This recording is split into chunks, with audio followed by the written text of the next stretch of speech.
We're doing it. Apparently. We're doing it, bro. We've already done it. We've done it a little bit. But you know what I'm noticing though lately in the podcast is that you always crowd the mic because you want to be heard the most, and it's like a passive aggressive thing. No, it's really just because you won't shut the fuck up. But if I'm closer to the mic, they hear me. No, because you're always closer to the mic because.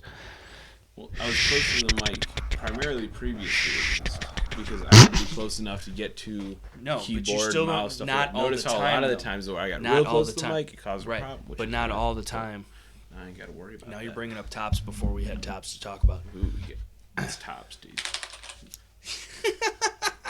Fuck that. Stop touching my keyboard, bro. Yeah, you wish I was also touching going your to keyboard. go and click that over there just so that's where when you do this multiple times in the future. I'm going to do the shit out of that. Yes. It's a very satisfying keyboard to keyboard on. And this is a new keyboard. New Bluetooth wireless keyboard, Razer What is Pro what is wireless that? What is keyboard, it? dude. What does it run off of? Some bats? So it's or is it running off USB internal recharge? battery. Okay. Micro USB recharge.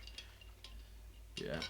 How long's the bat life on something USB-C like that? recharge. That's even better. Think like 8 hours, something like that. If you're using, if you're using heavy. If you're like a heavy gamer, yeah, 8 hours ain't shit. You're just getting warmed up. No, but plug it in. Right, but if you're just shooting a mediocre podcast at best here on the Shooting the Poop podcast channel, then it doesn't matter. No, not at all. It's more than good enough. Yeah. It's like mil spec at that point. Especially after a few minutes, it goes into standby mode and doesn't use as much charge either. So. Right. Oh, that is satisfying, dude. It's like a thump and a click, and it's very affirmative. It's a sensory thing. Maybe I type a nice little paragraph for the people. Let them hear that. Let me see. Let them hear it. And you'll be hearing plenty of it in the future. This is our legit start to an ASMR. This is an ASMR. Make sure you subscribe to the Terribly Tactical Shooting the Poop podcast collaboration. Chairs. Yeah, right, dude. You have to be able to tell me what I'm typing in the comment section. Leave it in the comment section below what I'm typing. Absolute lies. Yeah.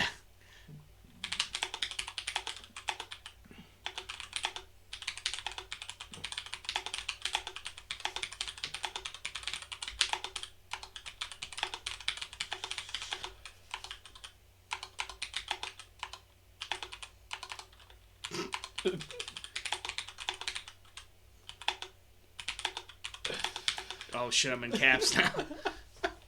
You're doing really well.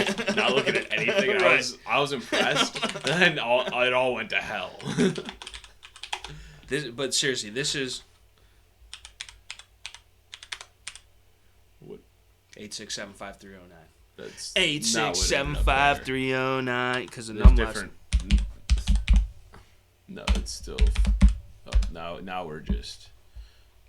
Fucking everything. What the fuck? Now we're fucking everything up. Stop typing. Stop typing real quick. Delete. Okay. I'm hacking shit, dude. I'm a Russian hacker. I got my keyboard rights infringed upon, dude. I'm a hacker, bro. I'm sorry that I'm hacking shit, right? Sorry that I had to hack some shit real quick live on the fucking YouTube, dude. You know what I'm saying? What the fuck is happening? What did you do to my fucking computer? I hacked it, dude. I hacked the shit out of that, dude. I'm like a James Bond villain.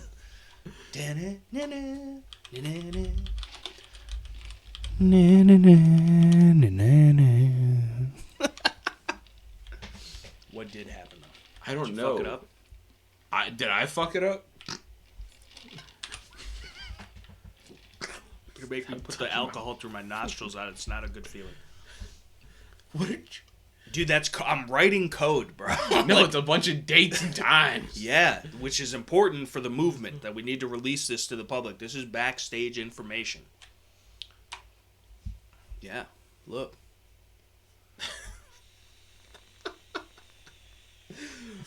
All right, well, I'm going to be here for a fucking minute here, so might as well go on with it. Welcome to the Shooting the Poop podcast, episode 9 now. Right, episode 9. The 10th, are we still going live on the 10th? It's the plan. That's the plan. We still got a few things to figure out as far as that, because we said we were going to figure it out, and we never figured anything out. We never did. But maybe we'll figure it out sometime soon. Hopefully. Yeah. Maybe. Before the next Maybe. 10th live. Everybody's hearing that. Stop fucking with the fucking tape, dude. Which you were never against. Stop crowding the mic, dude. Let me get up on the mic, dude. Let me talk on the mic, dude. Stop, dude, because they could hear it, dude. It's more ASMR for them. No, they don't care. Right, It's just, listen, this is the thing, though. Like, honestly, this...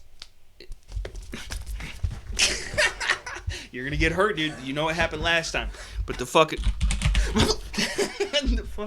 I'm telling you, this is one of the most... Like, I don't think that I have... Cheyenne will probably tell you differently. Because she thinks she's a psychologist or whatever. But, like, actually is a psychologist or whatever. But, like, you can't just keep it over there, dude, on the fucking... On top of the picks, on top of the African drum. You can't just do that. For one, it's not safe for your own equipment. And then two... It's there, dude. Nah. Yeah. We put it in the middle where we could both access it. Fucking the mic tape. Then I'm taking the mic because this is mostly my mic. You could have the key, but I gave you the mic. $5 you wouldn't take. Yeah, fuck you. The real estate more be for this $250 mic. difference. No. Yeah. No. But anyway, all I'm saying about this keyboard, what is the keyboard? What's the brand? It's a Razer Pro. Is that the same people that made the cell phones? No. Yeah. It's nice. It's white. It's racist. So tell the people about it. Tell the people about it. How much is it? mean, what did you get it for? Why did you buy it? I think I've seen it for like $130 to $150, right, online. I got this one for $30 off of a company that I bought a bunch of my shit from, a bunch of my shit in this room from, and it was the Discount Bros. Shout out to Discount Bros. No affiliation, no, but you should sponsor the channel. Yeah, definitely. Because we're about as discount content as it gets. Yes, precisely. But no, I got it for like $30 when on one of their auctions, but it was an Amazon return, which was still sealed in the box, but it's pretty decent. Right. Pretty decent. I would say for $30, I would pay $30 just to be able to clickety clack that bitch, because it's very satisfying. And like again, I don't think get the fuck out. I don't think that I have sensory issues per se, but like there's something nostalgic. There's something. Okay, so you're gonna turn it off and let me get it, but it's not the same because it doesn't have the lighty poos and shit. But like this, just listen. Everybody, be quiet and listen to this.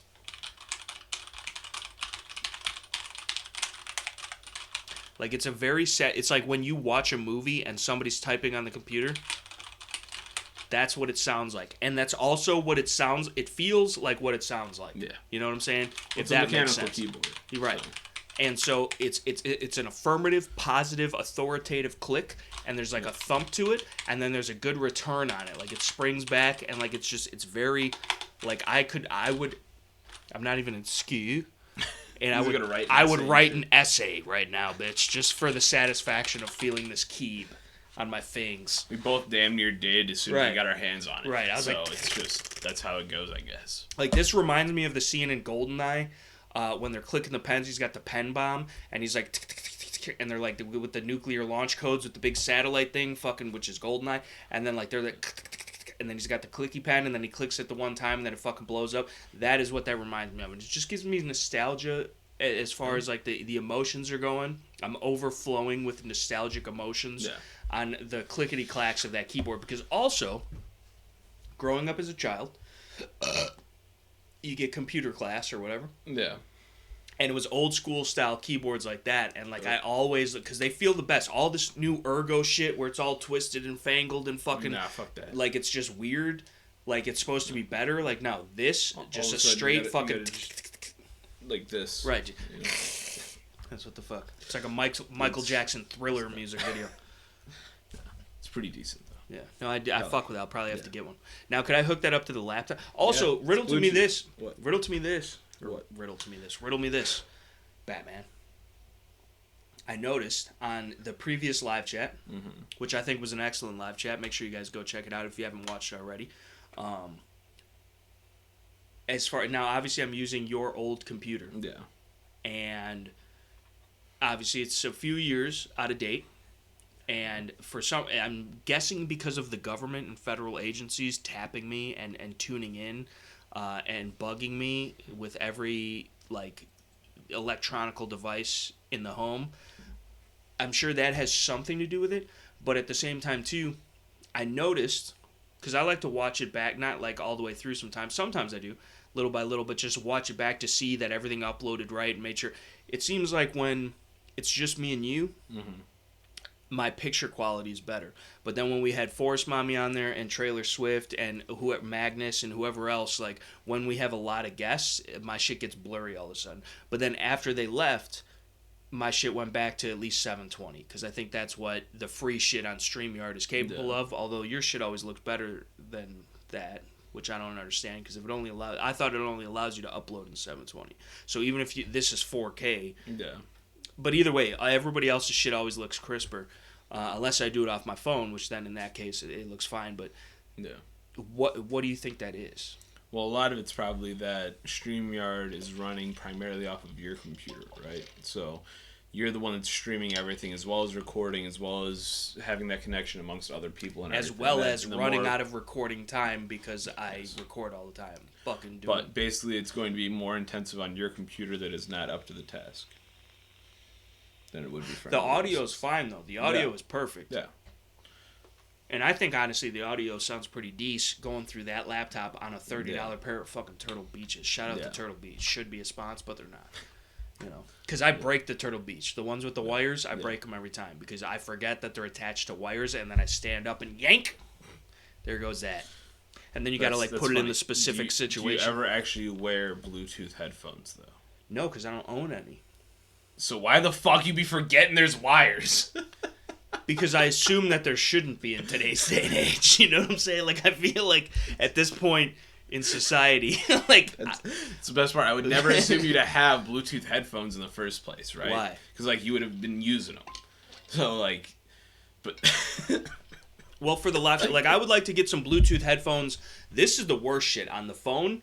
Yeah. It's the worst shit on the... What the fuck is this? Viruses. Yeah, perhaps, dude.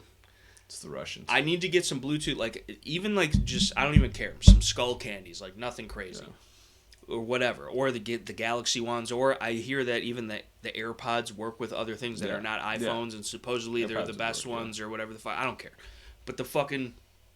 Because legitimately, if I don't feed the fucking wires through my shirt and then put them in my ears, I will open a door. It doesn't matter what door, where, whatever, how slow or fast I open the door. The fucking cord gets hooked on the door. I rip open the door, fing, out of my ears, and then it gets tangled. It rips it out of the phone or the whatever. It cannot be good for the cords, the phone, my ears, any of the above. You know, and so I just need some wireless ones. Yeah. You know what I'm saying? Who's the fucking ones that always sponsor everybody? Axel. And I hit them up, too. Yeah. And they were they just kept sending me more promotions to buy their shit. I'm like, okay. Well, and I don't expect nothing for free in the least bit, but it's just I'm interested in checking it out, because they're supposedly the Axel ones, at least, Michelle Viscusi from Team Glock. And while I am no Michelle Viscusi from Team Glock, I'm way better looking. I love, if she wasn't taken, dude, Michelle Viscusi. She's a nice, thick Italian girl, knows how to shoot a gun.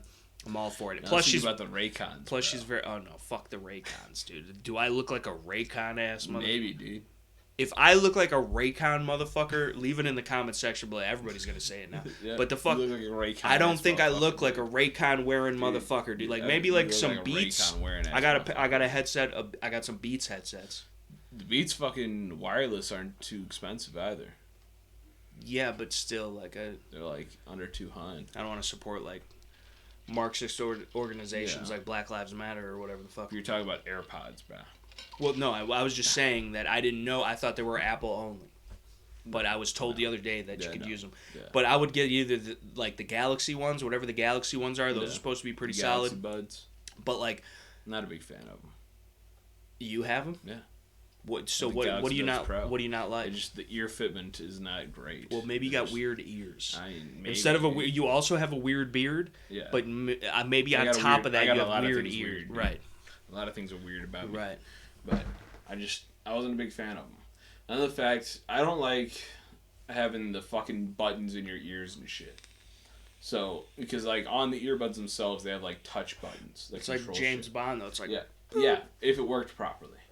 Well, I don't know. I never had it. It doesn't. I'm like a boomer. And then there's the issue of it's a now. touch button. I'd rather have a tactile button because I try to put my fucking push my earbud in, it's falling out because it doesn't fit properly. I try to push that shit ears. In, and then it presses the fucking buttons. Well, who knows what button it presses, doing random shit on my phone all of a sudden. Yeah, see, I don't like that. No. Or, like, riddle me this. Yeah. How, like, because it's a Bluetooth thing, right? Yeah. So how does someone else not just connect to your shit? Well, because you need to fucking connect on your phone and have your fucking earbuds pairing. Yeah, but like if I was connected to my shit and you're sitting right next to me, how could you not just hack into my shit and just start signals and IP numbers and shit? You probably could.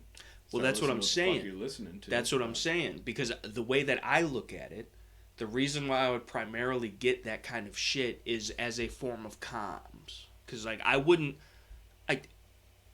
don't care. The only thing that and two, this is the biggest thing. This is the biggest reason why. Like, this is a Galaxy S20, which I'm sure they got the S22 by now.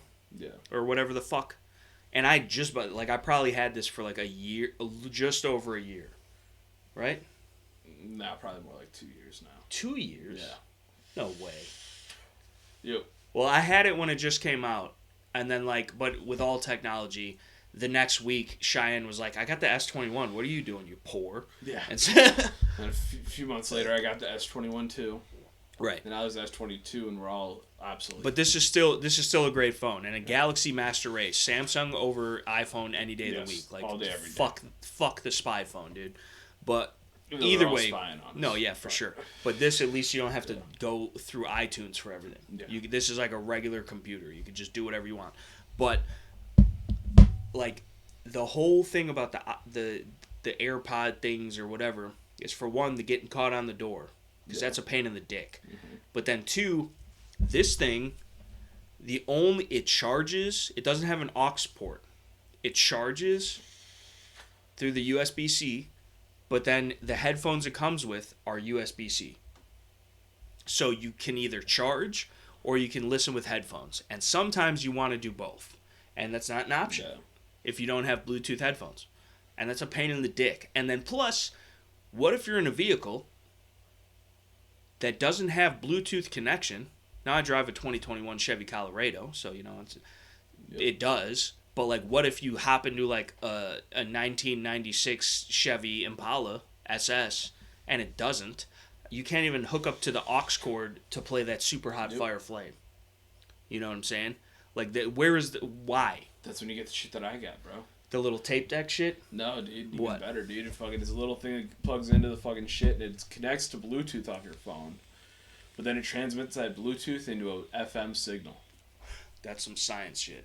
It's fucking crazy. Science, bro. I didn't even know that existed. Science. Saw that shit at the Walmart. I am the science. I bought it. It was like $15. You would be shopping at the Walmart, communist fuck. You know the last time I shopped at the Walmart? When you were buying Pokemon cards with me at 2 o'clock in the morning? That was literally the last time I shopped at Walmart, honestly. Like, I'm not even lying, because that's exactly what I was going to say. That is the last time and this was how many years ago? 3 years ago, if not more. About 2 years. 2 something. 2 and some change. Like, probably almost exactly 2 years. No. Yeah. Based off of certain dates that cannot be disclosed currently, about 2 years exactly. Either way, we were in there at 2 o'clock, 3 o'clock in the morning buying Pokemon cards, trying to pull that fucking shiny Charizard in that bitch and make it. Yeah. You know what I'm saying? And we didn't do it. No. But the nostalgia alone was worth it. Yeah. And the fun. What was the one time we were there and I bought Jack Link's bacon jerky? Yes. And like $300 worth of Pokemon cards. Yes. That was the two. For no reason. That was the 2 in the morning. That was Pokemon the same card one. Run. Yeah. That was the same one. So you were jealous because I had Pokemon cards, but you didn't have new. No, Pokemon I had cards. Pokemon cards. No, but I didn't have the new ones. I had new Pokemon cards to open. Right. And I was opening some Pokemon cards. Right. You didn't have none, so you had to go get them. You had to get more than I had. And you can't just open somebody else's pack because for one, you're robbing them of the experience. And then occasionally. Right. But then in 2, though, it's like even if you pull some sick ass shit, you don't get to keep it. So I was like, dude, fuck this. I want to get my own poke cards, and then we're going to battle. And so at like 2 o'clock in the morning, we went to Walmart and fucking raided the Pokemon card shelf. Yes. And I don't know what I got. A bunch of shit. A bunch of shit. I got a couple decent things, but like it wasn't for the money that I spent. I did not cash out. No. I could have just paid for half a Glock or something. But Yeah, I bought $300 worth of Pokemon cards just so I could open Pokemon cards. I thought it was Logan Taurus, Paul bro. all of a sudden. Right. Which is a decent gun for the money. Shout out to Joe Morgan. He's a huge fan of the Taurus G2C, G3, G3C. Yeah. And they're great guns. So am I. I honestly want to get one of those guns because Mantis, shout out to Mantis for sending me out the X10 Elite. Awesome little dry fire training laser system. You could hook it up to your phone, your computer, whatever, your TV. And it's sick. And, like, honestly, if you actually use it how you're supposed to, I got to bring that over so we can put it on the fucking Glock beep gun and fucking have competition. Yeah. But the, like, you really, it's a solid thing if you actually make use of it. But if you don't have a gun that's double action, you have to recock it every time. Mm-hmm. So I was thinking about picking up another. They got the G3X now or whatever, and it's like the full size frame with the short slide and whatever. And like it would probably shoot really good, and it's cheap. And if I used it for nothing else other than just a dry fire mechanism, because it's got that restrike capability, and you could just sit there and pull the double action. If you could shoot a double action well, you could shoot a single action even better. You know, that's just for $200-something alone. That's cheaper than a sim gun or the red frame Glock laser train, which you can't even buy as a civilian. You might be able to get them on Gunbroker for an exorbitant fee, but like Glock will not sell you one. You have to be like a dealer or like a law enforcement agency or whatever the fuck. I think I might be able to get one through the Glock Armors program or something like that, but they're not. Yeah. It's the same price as a fucking, so whatever. But like I would buy a Taurus G3X or whatever for one because it's the new hotness, and although I hope that if they fix the GX4, I would like to get another one just for funsies, but fuck it at this point. But like the G3X just for a dry fire training gun alone, or any of the G2, G3, C, whatever the fuck guns, because you could literally just sit there and click, and not have to rack the slide or fucking mess with a snap cap or anything like that. So to me, it's a good investment, and it's fun as fuck. Cause like honestly, like it's like you're going to the range, but you're not wasting money. Yeah. So, and most of your practice should be dry fire. Like you should have like a target stuck to your wall or whatever the fuck, and that 10 minutes a day, 15 minutes a day, 20 minutes a day, whatever the fuck it is, because it's free. You don't have to go nowhere. You don't have to spend any money. You don't have to do anything, but just get the reps in. And that will come in handy one day because you will default to the level of training that you have mastered. Yep. And it takes at least 1,000 repetitions of one thing or another to learn it or build muscle memory, as they say. And so being able to just get draw strokes or reloads or just pressing out and getting that first pull or whatever it is, dry fire is super important, and it can save you a lot of money. It can be very beneficial, but you have to dedicate yourself to actually doing it, and then you also have to make sure that you're doing it safely so you don't put a hole through your wall while shooting a USP BB gun that was loaded. Hey, this wasn't your There's wall, no right? Yeah, it's not my wall. Yeah, I don't give a fuck. Yeah. Fuck that wall. Specifically that wall. It was really honestly because I couldn't press check it. Because I went to press check it, I was like, oh, it doesn't press check, it must be unloaded. And that's... Yeah. You can't verify that it's unloaded, right. So it Therefore, it must be. You can't verify it's loaded, so... Yeah, but I'll take that chance. Yeah. It's not my wall. Yeah. So, I didn't point it at the TV. Damn near. Less than 6 inches off. Listen, that's more than 6 inches, and I'll tell you why. I know what less than 6 inches looks like. Right. And that's it. Up close and personal. To say quite personal. Yeah. But. It's kind of early yet. Yeah. But I have to go take a piss. We were talking about the shit all over your hoodie. That's what this is bullshit for one. Because listen, I tried to set the ambiance for the live chat. The mood a little bit. This is a good smelling... It was a good piss, by the way, in case any of you guys are wondering. You got a little bit on it. It's a little cold. It's a little cold. It's because when I take it out, I unzip, and then I have to heave it out, and it just hits the floor, dude. I'm surprised there wasn't an earthquake in California this time. But But, like, I do appreciate the good citrus ambiance. I walked into the stew tonight and it smelled like... I was like, is the pine sol bitch in this motherfucker? The fucking... Look at... Got the gap tooth and shit. Although I got that shit too, so I can't really say nothing. But she got it worse. And she be fucking simping for pine sol.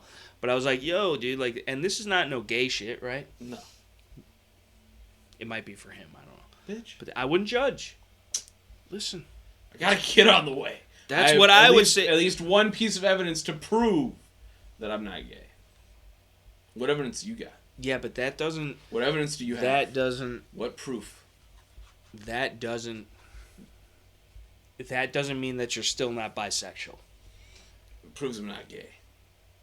Yeah, but What if you're bisexual... That's still gay. You're still gay. Like, I have proof that I've at least screwed a woman once in my life. Where's your proof? Listen, if I could upload the proof, if you want the proof. Nobody wants to see that proof. Some people might want to see that There's proof. probably some people that want to see that proof. Unfortunately, shout out to Joe Morgan. Strange people that want to see that proof. But no, Especially watching this whole time I'm sitting here talking about you being gay, I'm the one holding the candle. Yeah, exactly. I'm the whole You're the citrus ass candle and set the mood, bro. No, I wasn't trying to set the mood. I was just trying to set the smell. Because he was the one talking about that it smells like snake piss and shit, and I didn't even notice it. But like it smelled like snake piss before I lit the candle. Then I blew out the candle before you got here because I felt it would be weird to be two dudes sitting in a room with a candle. Listen, I'm comfortable with my sexuality. It's a little strange. I'm comfortable with it. If you're uncomfortable, I'm if you uncomfortable were the one with your presence doing this, sir. Doing what? Lighting candles in my presence. You want me to drip a little on you? No, you already did it yourself. That's the thing, dude. This is which what makes it even worse. Which I tried to light the candle. You know how everybody... Leave it in the comment section below if you're a normal person and you turn the candle upside down to light it so you don't burn yourself. What had happened was everything but the fucking wick started on fire. And then the goddamn...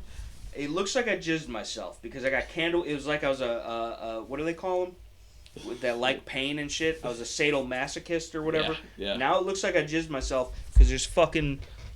candle wax all over my fucking shit. And this is a one-of-one limited edition fucking Terribly Tactical hoodie before I got kicked off of Teespring for fucking donating money to Kyle Rittenhouse. Yep. And this is bullshit. If the fucking candle wax don't come out, you're to blame, dude. How? You were to blame. Your ass it's didn't your know to fucking light a candle dude. sideways? It's your candle, dude. Why are you lighting my candle, Why you got rogue-ass candle? Why are you lighting my candle, bro? Why is your candle in my studio? It just ain't your studio. This is my mic, and without this mic... There's nothing to take place in the studio. There's plenty. There's an onboard mic on the fucking camera, which is mic on the laptop, mic over there, which without you would be perfectly fine for just me. Wow. My headset and also is a decent mic. What kind of content would you be producing? All of it, dude. Better content. I'd love to see it one day. I would love to see that one day. Please produce me some better content, dude. Oh, man. I wish I could. I know. Me too. You've got way more capabilities than I do. You have literally. You have literally... It's my mic, honestly. This is my mic. I paid for it. Our mic, bro. I paid for most of it, though. I paid for most of this mic, so therefore it's mostly my mic. It's like I own... It's because I own 51% of the company, which means he works for me. Oh. You're the wrong end of that deal, bro. I ain't working hard, dude. Yeah, I know. You're fucking lying, dude. No content. I'm the only one... If you look at the numbers, dude, I'm the only one producing content. I'm the only one. And you know how hard it is to produce content for this channel on top of producing all of the amazing content I produce for my channel? Yeah, you know? Yeah, dude. It's rough. Yeah. Honestly. No, but real, no joke. Like, you should produce some content once in a while, would you? You know, it's fun. Can't just be all me. The people don't even want to see all me. They're sick of me. I'm working They're on seeing me enough. long-term content right now, dude. Long-term content. You're not even recording. You don't even have fucking sexually based. You don't know based. what I got, dude. You ain't got. You don't know what I got, dude. I don't even know what I got, dude. I don't even know what I got, because where the fuck did I put it? Right. No content having ass, dude. Damn, I don't have any content. Yeah. Fresh out of content. It's right there behind the box in the fucking Pelican. I got content, dude. So we already showed off, and we've already talked about it a few times, both on this and the other channel. But it's an update. About the 3D printed Guits that I've been working on. Why do you sound so condescending when you say the other channel? The other channel. You mean the main channel? It's not my main channel, bro. I mean, it kind of is, because like without the Terribly Tactical channel... I'm just kidding. Fuck the Terribly Tactical channel. Unsubscribe from the Terribly Tactical channel. And subscribe to this one. Right. But We have part 2, the 3D printed Geat. Finally finished. That's a properly. Geat, dude. And this is really all that I would need to make it functional. That's a functional Now the rest Geat, is just dude. to make it look pretty. It's a functional Geat. You know. Now, explain to the people how that attaches to itself. So what I'm gonna do is most people they'll just glue the shit, okay? But I put a couple extra holes in the files. On Nothing the wrong with there. an extra couple holes. Couple extra holes. It's more fun holes to be is always had. better. Right. But Gives you options. More holes gives you options. With some 6mm stainless steel bar that I got. You're gonna set that in place. I don't know. Listen, this is just my personal opinion. Yeah.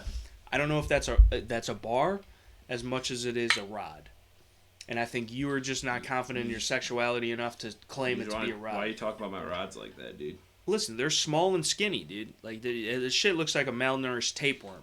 Honestly, if you look at it. I mean, it's hard though. You poke your eye out with that shit. But Are you gonna trim it?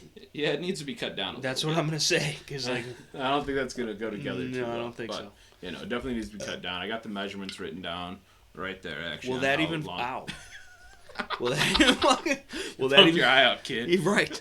But will that even? Because it seems like it won't even go on that. What do you mean, dude? Yeah, it's this one. It's got some string on the inside. There was some string on the outside. This one printed better. So I'm just gonna have to. Did you print it off the same print? Yeah. But.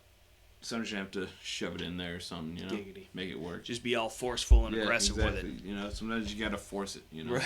No means go. Demonetized, shadow banned, stricken from the internet. Comedy no longer exists. Yeah.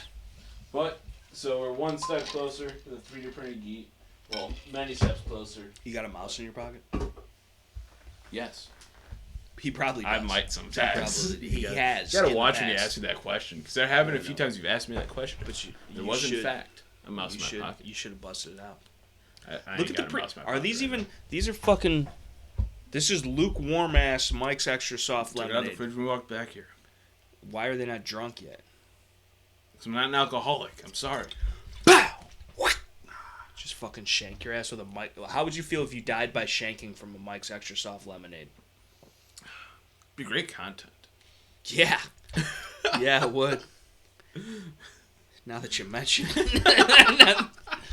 I need the views, looking ass. And I'm not even hating, because apparently, the Mike's Extra Soft Lems has more alcoholic content than like a Busch Latte or whatever the fuck. Than most normal beers. But there's so much sugar, bro. How do you not? Sugar, dude. Yeah, because you got the diabetes. Yeah. Which is fine. You got to die of something. I haven't been confirmed yet. Well, you haven't taken the test. Exactly. You probably failed the test. Yeah. You fail most tests, I feel like, that you take in your life. No, I'm pretty good at testing. I usually test positive. Testing. Right. For AIDS, the herpetogonosyphilis. You treated the STDs like Pokemon caught them all. Mostly from Cheyenne. All of them. Which caught them from trucker toilet seats. Or something. That's what she says. Right. You can't never confirm or deny. You can't trust some hoes. Not that Cheyenne herself is a hoe. She a hoe. She's probably a hoe. Straight up hoe. That's terrible. She's gonna watch this and murder us both. She ain't ever gonna watch this far in, bro. She gets like the first 5 minutes just until she can find something to talk shit about. Right, in the and then comments, fuck it. Right, done. and then she's done. That's all she wants to do. And then she's done. Forget about it. She's gone. She needs to It's not find that we something do to it, talk she's shit gone. about. Like, right. So she's not gonna make it this far. But if she does, I'm dead. Yeah, it's gonna be like the scene in you know? Goodfellas. She's gonna wake up and she's gonna have the fucking. She might just kill me with the mics though. You know. She might, dude. Honestly, if she should crack the bot on your fake ass carbon fiber tape, and then fucking stab you in the esophagus with it. Even though it's real carbon fiber, it's a real carbon fiber tape, but only one layer. It's a real carbon fiber cover on a wooden table. Right. Which there's nothing wrong with a good wooden tape. No. We're actually we got to upgrade the tape. I'm buying you a tape for your fucking, or I'll give you the money. You have to buy it yourself. I don't know how the fucking. You know how to buy a tape, dude? I don't. It's easier for me to just give you the money and have you buy the tape. You get just the tape that you want. Yeah. But it's the tape that you don't want. So right. Which just proves even more so how much I care about you, my son. It's because I care about him as a person that I'm willing to sacrifice my podcast. He just wants me to get to a L-shaped tape so you can talk shit about my L-shaped tape. No, fuck the L-shaped. Even while he's getting the tape that he wants. Fuck that. But he wants to be able to talk. He wants a tape. I don't want that tape. I want a tape. I want a tape. Getting a tape that'll be perfectly fine. No, because we're gonna have to take a Sawzall to the fucking outside little fucking X-crossed metal. I'm sure I could just not put those in it. So you know it's gonna come with some IKEA type shit. Like I'm pretty sure those are already pre-installed. No, either way, I had to put these ones in on this. But what if it's not stable enough? What if it's not a stable tape without those tape legs, dude? Find ways to stabilize, dude. I don't know, dude. That's like the story of my life. We're fairly unstable ourselves. Right, so dude. We seem to be all right. We're doing it, right? Yeah. You know? We're doing something. Yeah. Something. Yeah. Yeah, forward progress, I suppose they say. It's always do something, whether it's beneficial or not. Just do something. That's some John Willis shit. Shout out to John Willis. If you don't know what to do something. Do something. Anything. Yep. Because anything productive is forward progress. No matter if it's a futile effort or not, you can still learn and grow from doing that shit. So plus, you are creating routine of working hard, okay? And to make it in anything, like there's a lot of people that are just handed shit on a silver platter. But if you have to do it yourself and you're responsible, that's what's so great about like doing the entrepreneurial type of shit is that like you reap what you sow. You get out of it what you put in. And if you are this is what's so great is because everybody in today's day and age is so used to just getting a participation trophy just because they showed up. When you're responsible for it yourself, you not only have to show up, you got to show up early, and then you got to stay late, and then everywhere in between, you have to put in the time, the blood, sweat, the energy, the effort, the time of sitting there and doing monotonous things that to you are played out because you've done them time and time and time again, but to the people watching, it's something new and refreshing because you've had to have perfected that over. Well, not in our case by any means. No. And definitely not in mine. We're never hitting perfection in any case. Right. But it's the idea. You know. It's the practice. It's the effort. It's the concept of, you know. So at the end of the day, it's important for you guys out there watching this. If you've made it this far, you are probably a true Shooting the Poop podcast fan. And you need to make sure, more than anything, that you smash the like button. Subscribe to the channel. Ring the notification bell so you don't miss a video. And comment down below to drive away that anti-gun YouTube algorithm. And not even just anti-gun. They hate us and everybody for everything. If you're not like a leftist propagandist, like that, you're on the list. Which I wear as a badge of honor. Yeah. As we both do. But the fucking... numerous lists. Speaking of which, and I don't even, because he doesn't deserve it, but access to freedom. Mm-hmm. I was in the mood to troll his YouTube channel earlier. Yeah. And I went to do that, and I typed it into my search feed. Yeah. And back in the day, I say, a couple weeks ago, a week ago, whatever, it would pop up. But now, when I type in access to freedom, it doesn't pop up. But I hit him up. I was like, yo, like, what's up with your Chan, dude? I thought either A, he quit because he knew he could never be as good of a Chan as me. Yeah. Or us, you know, which is a perfectly plausible explanation. He's already got more subs than this channel. Yeah, but that's only because the shorts, and that's only because he's not demonetized or shadow banned yet. But he might now be because all the new 3D printing regulations that YouTube is trying to implement and all that other shit. But... when I search for him, I search by name, and I'm subscribed, and I even rang the notification bell. I'm trying to give him the helping hand that he needs. And test this out. And for me, when I typed it in, nothing came up anywhere close to his channel. And so... nice second. See, I didn't even get that. I got the first one, and then I got a bunch of random shit. It's weird. So I put the spaces, bro. No, it's all one word. That's weird, dude. It's one word. Remember we did that at first. Yeah. We put it in a space, but even then, he was still, and like he's still too 15 small. or something. Yeah. But it's weird, and YouTube does that kind of shit, dude. YouTube does that kind of shit because, like, they have a bunch of employees and a bunch of fucking money. Google basically owns the internet. Yep. Right? And Google owns YouTube. And all the other Facebooks and the Instagrams and the fucking whatever, like, they're all in cahoots. So it's just weird. Like, I hit him up, dude. You could ask him. I hit him up. I was like, yo, what the fuck happened to your channel? Because I thought they nuked him because of all the 3D printed shit that's coming down the pipeline of how you're not supposed to show this or that or whatever the fuck. I was like, yo, what's up?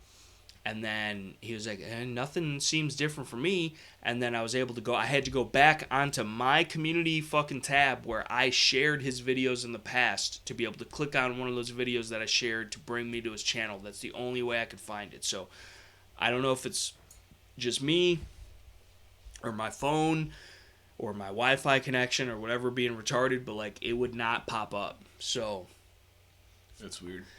But it not really. Because that's the type of shit they do to me all the time. Like, it is. Like, it's just but it's weird, though, too, because it's only certain things. But then sometimes it's random things that do not deserve it whatsoever. They're completely family-friendly. There's no cuss words. I'm just merely reviewing a product. Sometimes it's not even a gun. It's not even a knife. It's not even anything weapon-related. It's a backpack. It's a flashlight. It's a fucking MRE. It's a whatever the fuck. And just, oh, this is the worst thing ever. But the fucking live chat that we just had last Sunday with all types of guests that are all types of against government tyranny, monetize. We probably said, I would like to know the F-word count. We should have one of those. We should pay somebody in clout bucks because we're not giving you real money. But right?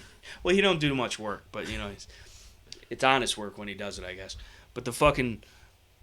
how many F-bombs and whatever the fucks and crazy shit. Like, even other people that I thought were crazy were like, yo, did you just say that on YouTube?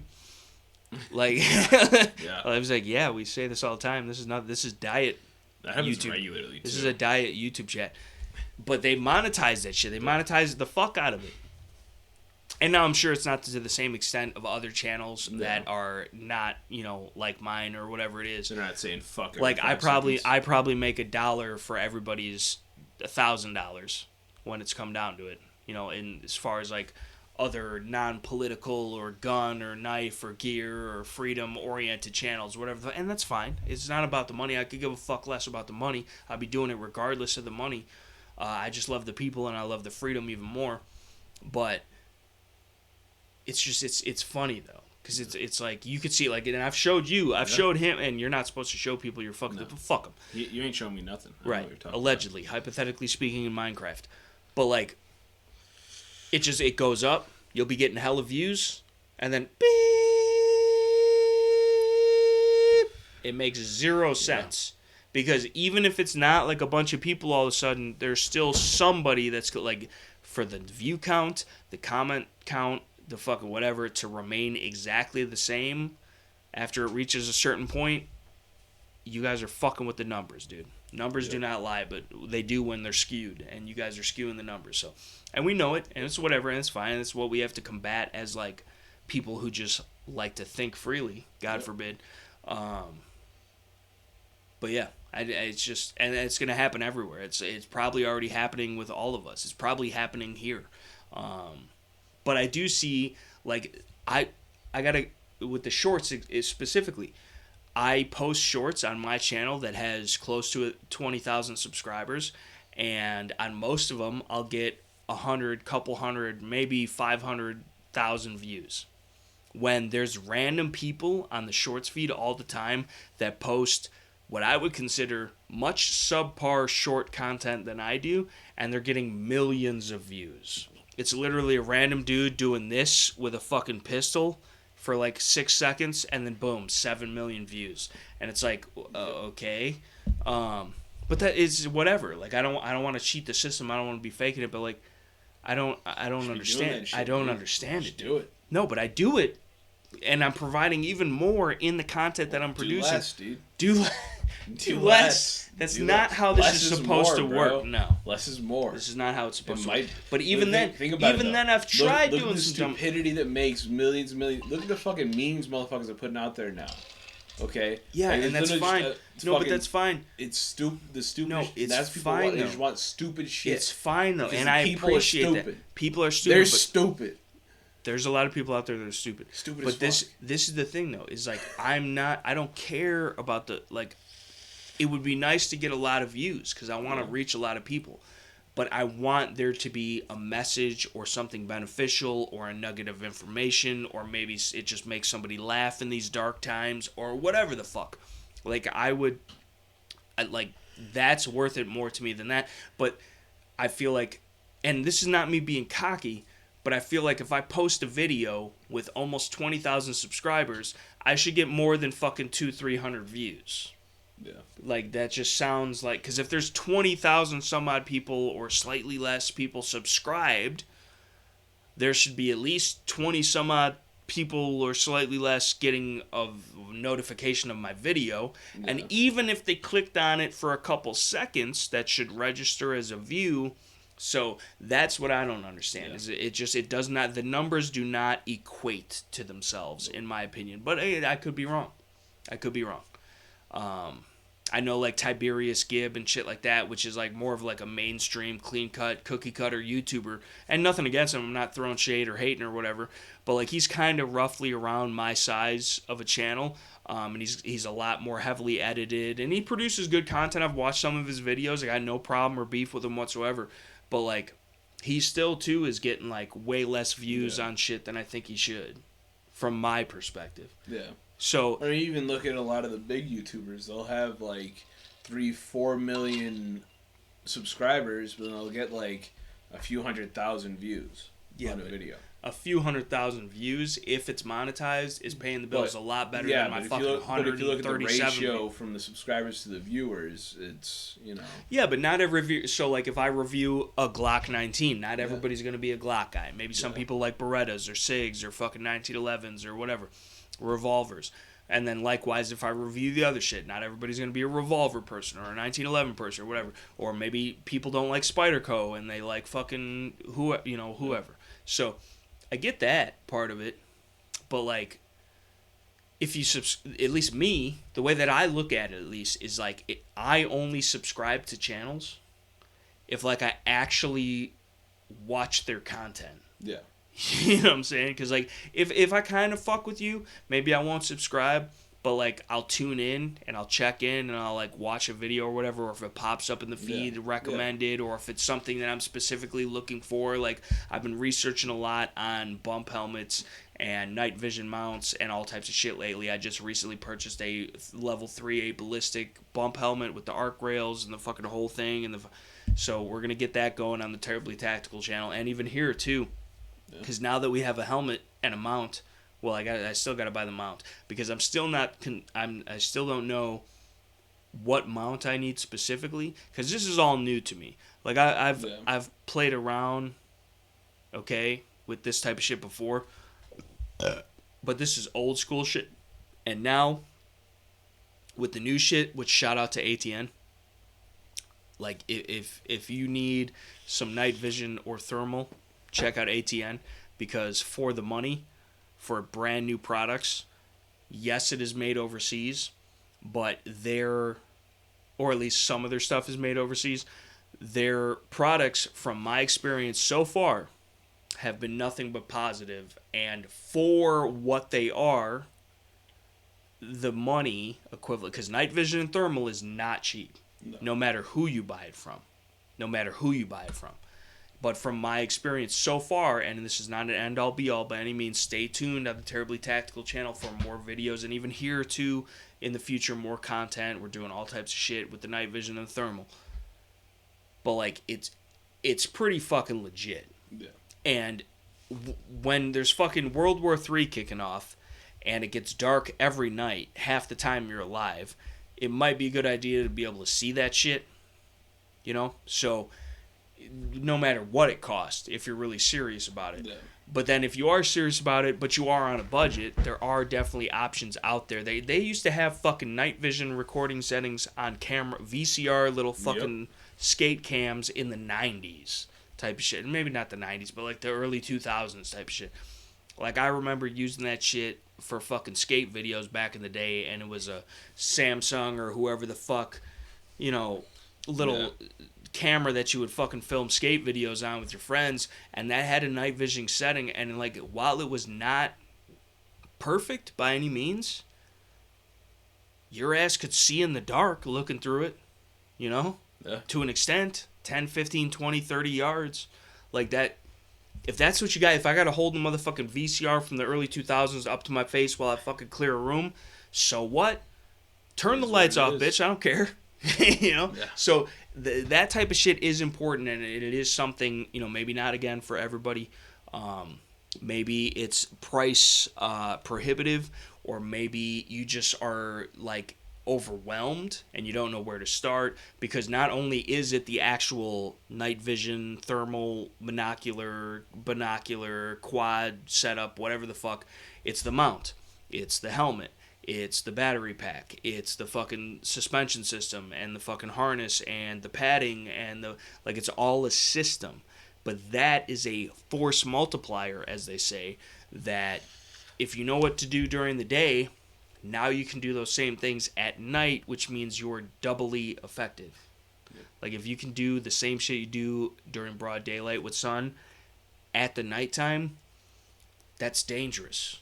Yep. You know? So it's a good thing to have. So if you have the money, you have the time, you already have the other kit. I've talked about this in the video, the initial impressions, the fucking unboxing shit that I did on the ATN shit. Check it out on the Terribly Tactical channel if you're interested.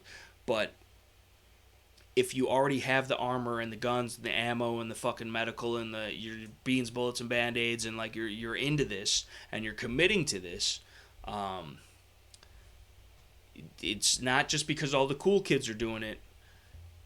It's out of practicality, I would argue, because, again, 50% of our lives are in the dark. You might be sleeping for it, but there might be some days where you can't get any sleep because there's fucking bombs going off. So being able to see in the darkness when maybe other people cannot, or even if they can, at least make the playing field even. Yeah. You know, for yourself. Give yourself every advantage in a fight that you can. Night vision, thermal, very, very important things. The technology exists. It's becoming more and more affordable every day, especially for the civilian side of the house. And I think that the more common use these type of things are, the better it is. For one, for them not getting banned, which fuck them, you know, have it yourself regardless. Never turn it in, you know, just never go along with that bullshit. And buy as much of it as you can. But, like, not only just to have it because they don't want you to have it, but, like, have it because, like, God forbid one day you actually have to use it. Yeah. You know, like, if you actually did have to use that shit, it's going to be nice to have. Just like the 37mm launchers and the 50 BMGs and the fucking everything else that I've been buying for no reason. There's a reason. Because while it's cool and fun and I like it and, you know, whatever, fuck the state and, you know, America and all this and freedom, like the Second Amendment, like, I'm just having it because I want to, because I'm a gun guy, because I like shit that goes boom and, like, it's fun to shoot and whatever the fuck. At the end of the day, that 50 cal might be able to drop a helicopter. That thermal allows my ass to see your ass from over 500 yards away with a heat signature. I might not be able to know who you are, but I'm going to know you're there. And I'm going to be interested in it. The night vision, you know, it's just everything. Everything has its place. Everything has, but again, 50% daylight, 50% night. And most bad shit happens in the dark, I would argue. So being able to see that shit, prevent that shit, combat that shit, probably a good idea. So again, if you have the money, not everybody has the money and not everybody needs to spend the money. And again, I didn't spend any money. This has nothing to do with myself. Like, I bought a bump helmet and some other shit, but like, if you have the money, it's probably a good idea to invest in some. Like, what do you think? Like, do you think that that's a valid? Like, yeah, 100%. I mean, it's hard to disagree with that. If you're prepping for anything, you should be prepping to be able to see. Right. You know, like, that's one of your... Unless you're like Ray Charles or like you're blind or Helen Keller. But like, then maybe a little bit pointless, but like, vision is one of your strongest senses when you rely on the most, you know. Yeah. If I can't smell some shit, whatever, I can't smell some shit. I can hear some shit, maybe beneficial. Don't have to worry about ear pro. Right. But, like, if I can't see some shit, that's going to cause some problems, you know? Like, it's... Yeah, see some shit, dude. Yeah, you gotta see some shit. You gotta see some shit, man. See some shit. You gotta see a lot of shit. Yeah. Including this shit. You gotta see it, though, every week. That's the problem. That's the biggest problem, I feel like. Yeah. As far as our viewership goes, is the fact that they have to not only see this, but listen to it. Yeah, I think that's where we're going wrong, is our faces and then our voices. And so when that happens, but you're also trying to film a podcast. Yeah. You know, I don't know. Quite difficult. I don't know where. Where's I don't know where we go supposed from to here, be, bro. Right. I think the best bet, realistically, though, is just to help with them looking at our faces, make them smaller. Yeah. And, we can't completely disappear. gone, dude. You can't disappear. No. But like, when you talk about this hunk of trash. I can't believe you're gonna say that in my presence. This big chunk of bullshit. Shout out to Emerson Knives. Though realistically, it gets worse if we're talking about, you know, certain something. You're looking at the flipper. Wow. Like, what the fuck? This is what Scales doesn't understand, because he's not a top tier elite. So I understand the Black Ops knife fighter, which I'm not either. What there is there, and just like I don't. But it. To me though, this is the thing. Leave it in the comment section below. I have always loved Emerson Knives. I've always appreciated Emerson Knives. Emerson Knives are not perfect, but nothing ever is. But what an Emerson knife gives you is really super duper aggressive G10 that will not slip out of your hands when you need it most. They also give you titanium liners, which is a high-end, top-tier, lightweight, and strong material.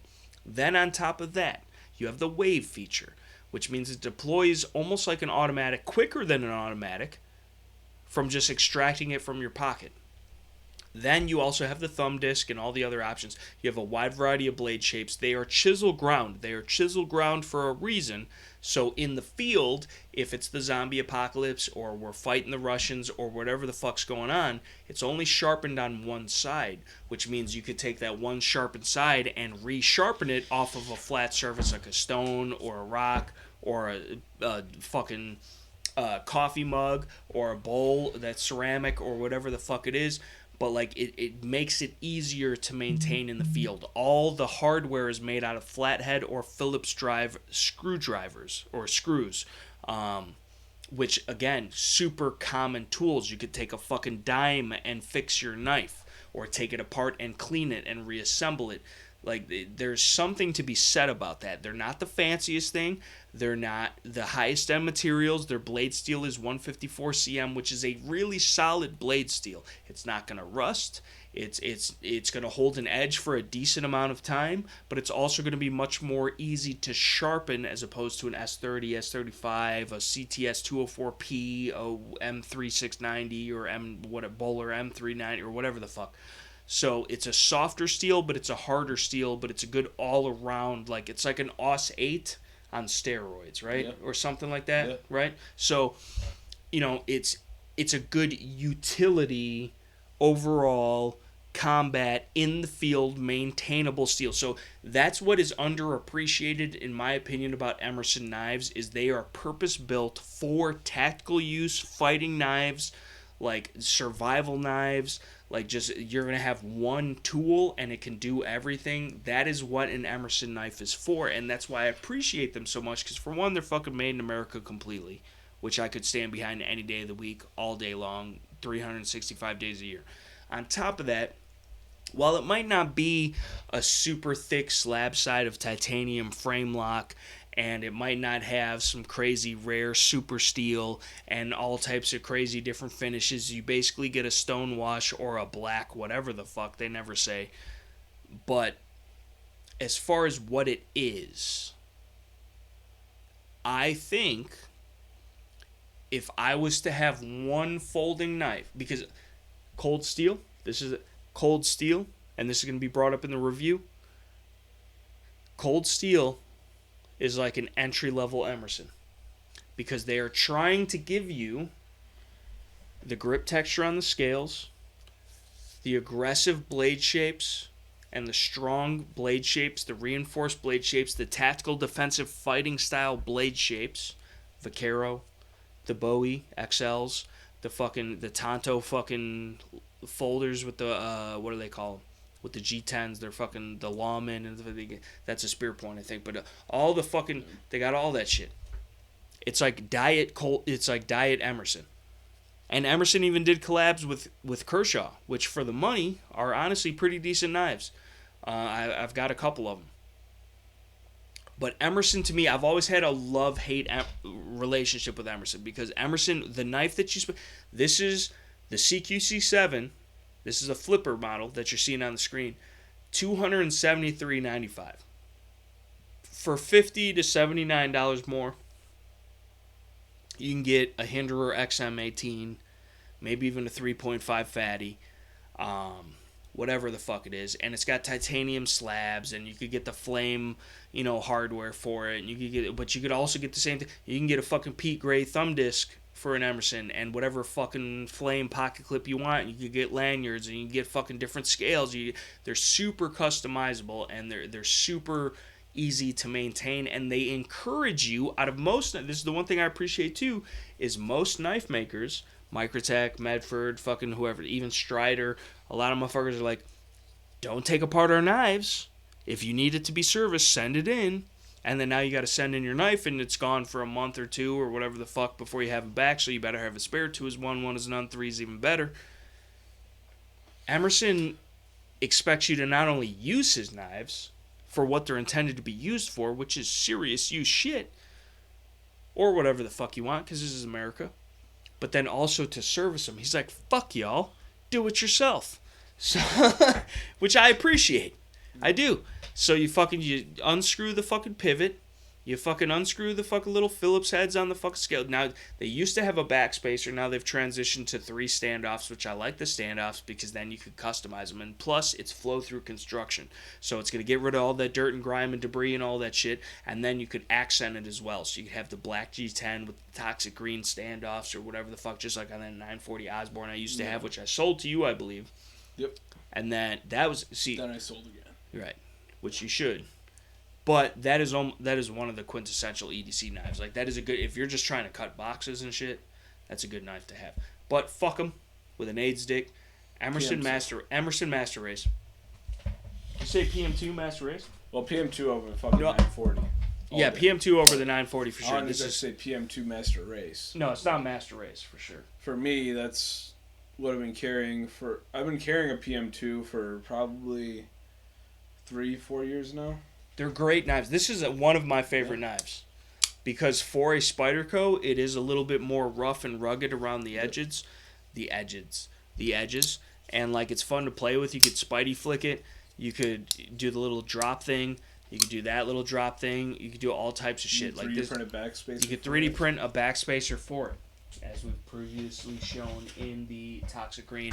Yep. Like, it's a good feeling knife. It is a good feeling knife, and it's a good size knife. It's got good texture on the G10. You have the deep carry pocket clip mod on there. Who's that from? I forget which one it was.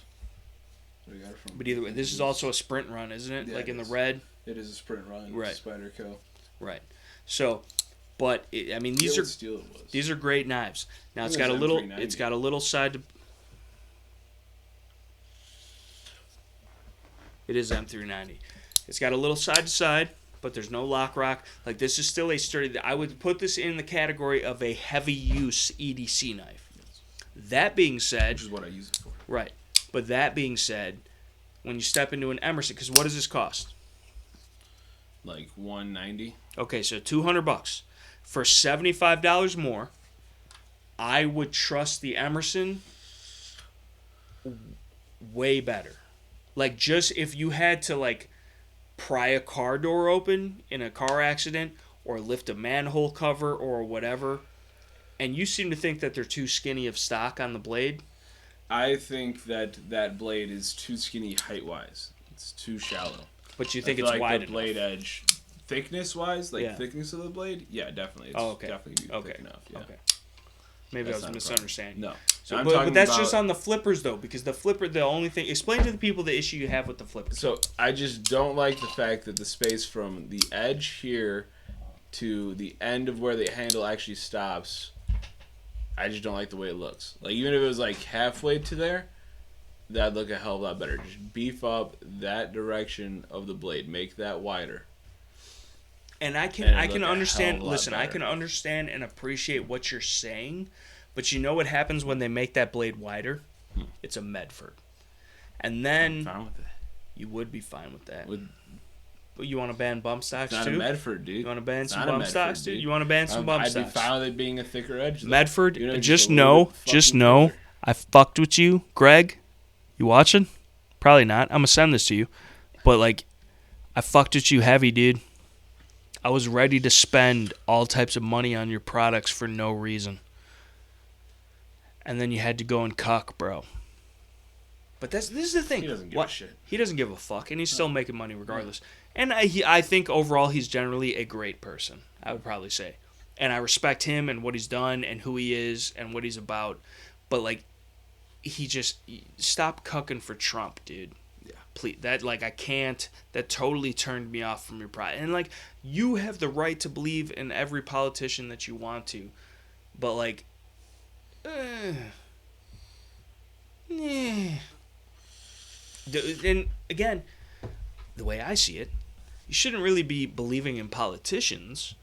You should be believing in the people, because the politicians are supposed to be by the people, for the people, and of the people. So if they're not, then we're doing it wrong, you know? Yep. So either way, I digress. You know how I get. But what I'm saying is, that I could understand how you feel on the flipper, and I am not completely sold myself on the flipper as this is beautiful. I don't know how you can't say that that's not an aesthetically pleasing. That's just as aesthetically pleasing to me as a Chris Reeve Sabenza. Like a large 21. Get the fuck out. This is not, for one, this is the folder versus the fixed blade. It's not. It's the same thing. Just because it has a Tonto blade. It's the same thing. Like this is the same exact blade profile. This is the problem. This one has a couple holes in it. This is the problem with tactical scales. This one's scales. even a chisel grind.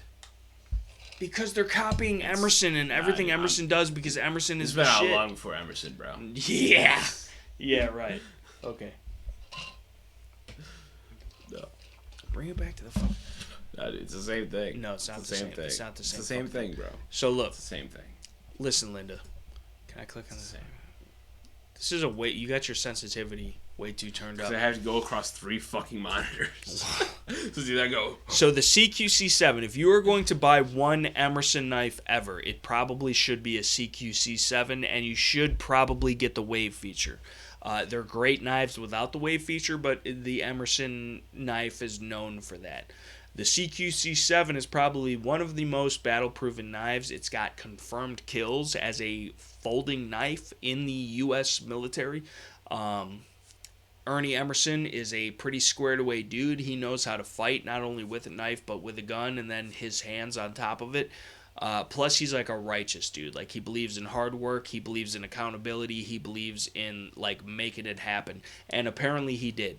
And this is not because they sent me a free fucking knife. I've bought a couple of their knives in the past. I still have a Commander that I bought from them, but it's dedicated to kit that is not within reach.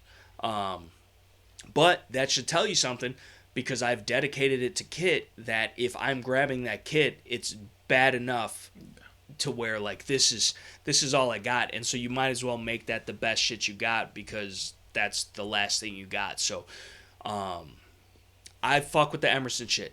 It's user maintainable, user serviceable. You can take apart their knives with literally another knife, like, or your fingernails if you're man enough. Like, it's really not that serious. And they're not using the highest end of materials. You got G10, you got titanium, you got 154 CM. It's completely customizable. There's a huge aftermarket for Emerson. I know you see them on the knife groups. There's a huge aftermarket.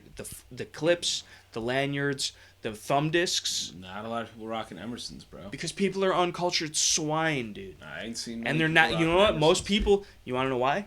It's because most people are really not out there doing it. And people that are out there doing that are right.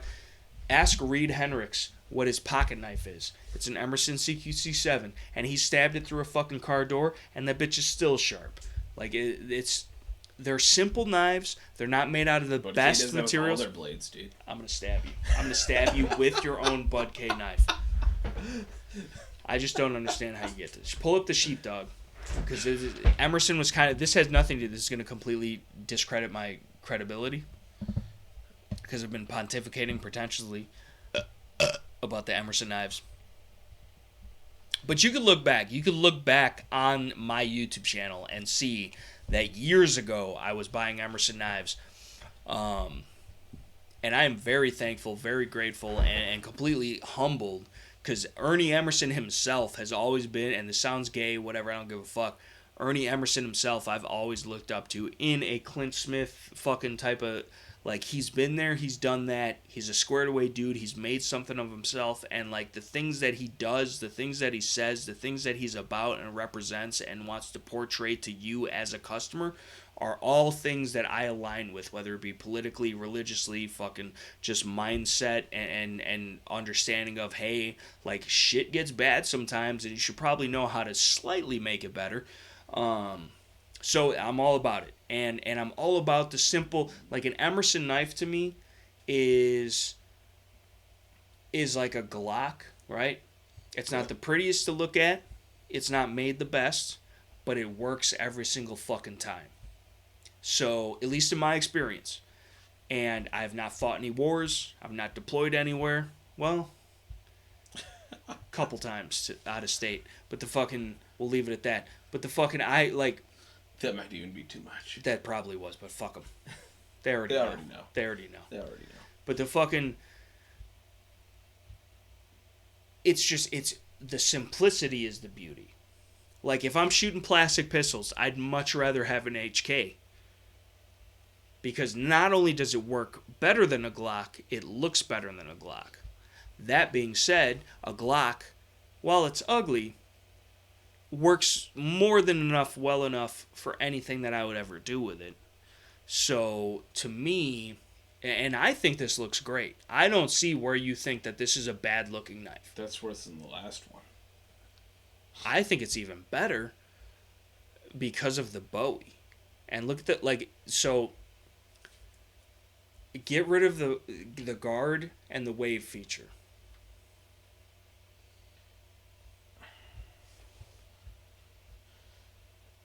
I don't understand. I just don't understand, because, first of all, maybe you got to feel one to appreciate it. The biggest thing for me is just the blade shapes. Just that blade looks way too fucking small. It is smaller than the grip frame. Yeah. It is smaller than the scales. For what reason? Yes. Is because for a folding knife, which is not your primary... If you are fighting with a knife, preferably it would be a fixed blade. But if it's the only knife that you have and it's using for all tasks... No, right. But listen, that's why... Because everything in moderation, everything in balance. So you have the full-size grip to be able to stabilize and utilize whatever. The blade is still 3.5 inches, which is the same size as a Hinderer XM18 Fatty, which is like their big one. That's and the same size pocket knife, and the same. Well, not standard pocket knife, because most standard EDC knives are about a 3.5 inch blade. Right. Your Osborne, your Hinderers, your Striders, your Spider Copian 2s. Right, exactly. Right. But it's a little beefier than some of them, not as beefy as others. So again, everything in moderation is right there in between. The wave feature, boom, as soon as I pull it out of my pocket, it's ready to go. So defensively speaking, emergency situation, you fell out of the tree blind, you got the fucking cords wrapped around your neck and you're suffocating yourself, you got to cut that shit out. I liked my Matriarch 3. Yeah.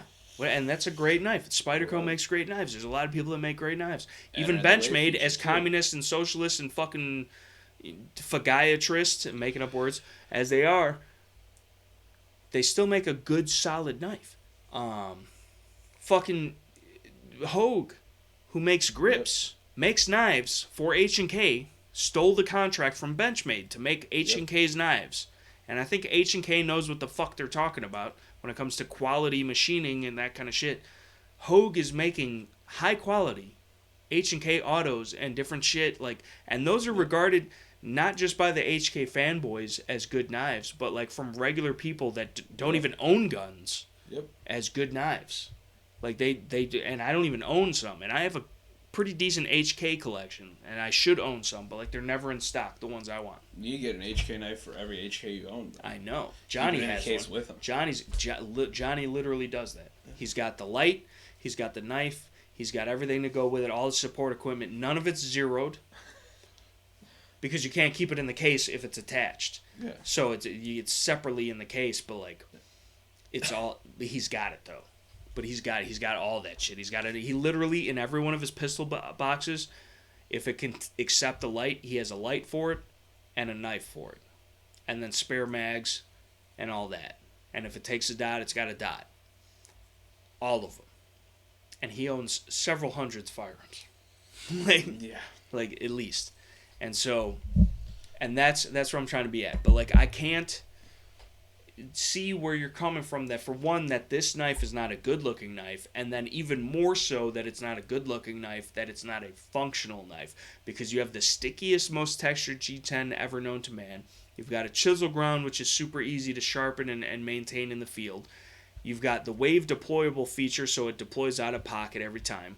You've got a guard with the flipper in case the deployment is not automatic out of the pocket, or you choose for it to not be. And then on top of that, you got 3 ways to deploy this knife. The best textured grip ever known to man. In the hand, ergonomic as fuck. Standard length blade. Sharp as fuck from the factory. It's up to you to keep it that way. And then even more so for a heavy use blade. This is the thing. It might not look the best. I'll give it to you that the flipper hanging out of both sides of the knife, whether it's closed or open, is not the most aesthetically pleasing thing. I will give you that. But the functionality of me wrenching this into somebody's guts that's trying to infringe on me, and me not slipping up on the knife and cutting the shit out of myself, is worth more to me than the knife looks good. You know what I'm saying? So, and up close, in hand, it looks pretty good, and I think it looks great on this picture alone. I think it honestly goes well together with the curves of the scales and then the Bowie knife. I understand the functionality of it. I understand there's a purpose for everything to it. And everything makes sense for that, right? But that's what their company is. I know. They're not trying to look good. They're trying to perform good. I just don't fucking want it. Yeah, but I feel like you're missing out, though. I don't. Doesn't make a difference to me. Fuck that. I ain't buying one. That's all I'm saying. So what is your Boogaloo folder? Like, if price is not an option, you could have any fucking folder in existence. I'd probably have a fucking full-size Hinderer. Would be my goal. Which is what? Like, the XM18s or even the 4-inch variant. I forget what it was. It's a 3.5 and it's the fatty. They have like 4-inch too. What blade shape? That's not an XM18 then. No, but they have like their standard folder. They have a 4-inch variant of it. Well, their standard folder is the XM18. Yes, but so it's either a 3. We need Hinderer Collector to fucking hop on. Shout out to Hinderer Collector. Make sure you subscribe to his channel. But I don't know. The standard is a 3-inch. I had a standard 3-inch Sponto, which is a Hinderer classic blade. And a very useful blade, a very strong blade, but it's kind of a boring blade. I'm a fan of the Warney myself, as well as the Bowie. You can't go wrong with the Bowie. That's a very Americanized blade shape, is the Bowie knife, or the Bowie knife, or whatever, if you want to be floating out in the ocean. Yeah, you bust out the ZT. Yeah, dude. Yeah, you're welk. You're welk for that ZT, dude. But... Give me this, but the actual Carbon one. Fibe. You know? Which That's one the is Sponto. this? That's the Spont. Yeah. But it's a 0566 carbon fiber ZT. Upgraded the clip on this one as well, the hardware. As well as the titanium lock slide or whatever? Or it's lock slide? Stainless steel. Is it? Yeah. Oh, on the ZTs, but on the Hinderers. On the Hinderers, it's titanium, yeah. Get me that as an actual Hinderer, I'm down. Oh, you de-assisted. I de-assisted it, yeah. Which is good. I prefer de-assisted, but then you pick it up and you expect it to be assisted because everything... Yep. I can't even flick it. I also have not touched that thing. It's been sitting on the fucking wall for months. But I don't know why. And that's how little he cares about it. I bought him this knife because the police stole his previous ZT knife. Yeah. And he never fucking uses it. It's kind of an insult, honestly. Yeah. But it's got good lock face engagement. It's early lockup. It doesn't really close on its own, but it doesn't really flip. It's more of a... So now, primarily... I'm used to the light switch. I use the thumb stud, not the flipper. That's why I de-assisted it. So de-assisting it helped with the thumb stud opening. Because I'm used to Spyderco, which is the thumb hole. That's more so. Yeah, which is fine. Yeah, and for sure. But again, it's a flipper, and hinderers are known for being flippers. There we go. You have to give it a little bit of force, but you can still light switch it. See, you gotta hit it right. But like it's still like they're ergonomically sound. Yeah. They're super customizable.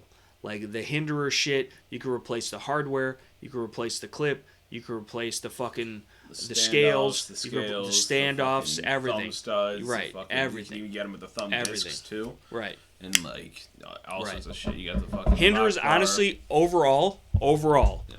If you're gonna have one folding knife and you have some money to spend, if you bought a Hinderer XM18 or XM18 3.5 fatty, that'd probably be the only pocket knife you needed for the rest of your life. That being said, the same could be said for Strider and some Spydercos and some Benchmades, even though fuck them because they've been cutting up guns, and Emerson's and fucking... There's a lot of shit. But I think the most well-rounded, titanium frame lock, good steel, completely customizable, user serviceable, although you have to have the spanner. You have to have a specific tool to be able to even take down the knife, which they sell for like $40 to $60 or even more if it's a custom flame anode, fucking whatever the fuck. You could go crazy on Monkey Edge. Get on monkeyedge.com. What most people do is they take a fucking flathead screwdriver with a grinder. Right. No, you could make it at home. You could do it with paper clips. Yeah. Depending on how tight your pivot is. Right. But like and even the ZT, shout out to ZT. ZT for like Emerson money and even a little bit less.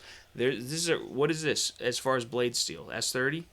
S35. S35 VN. Carbon fiber scale, and then you got stainless steel on the other, but you could replace it with titanium if you wanted. Yeah. You could replace the hardware. You get whatever. Like this is what I would consider this, even though it's not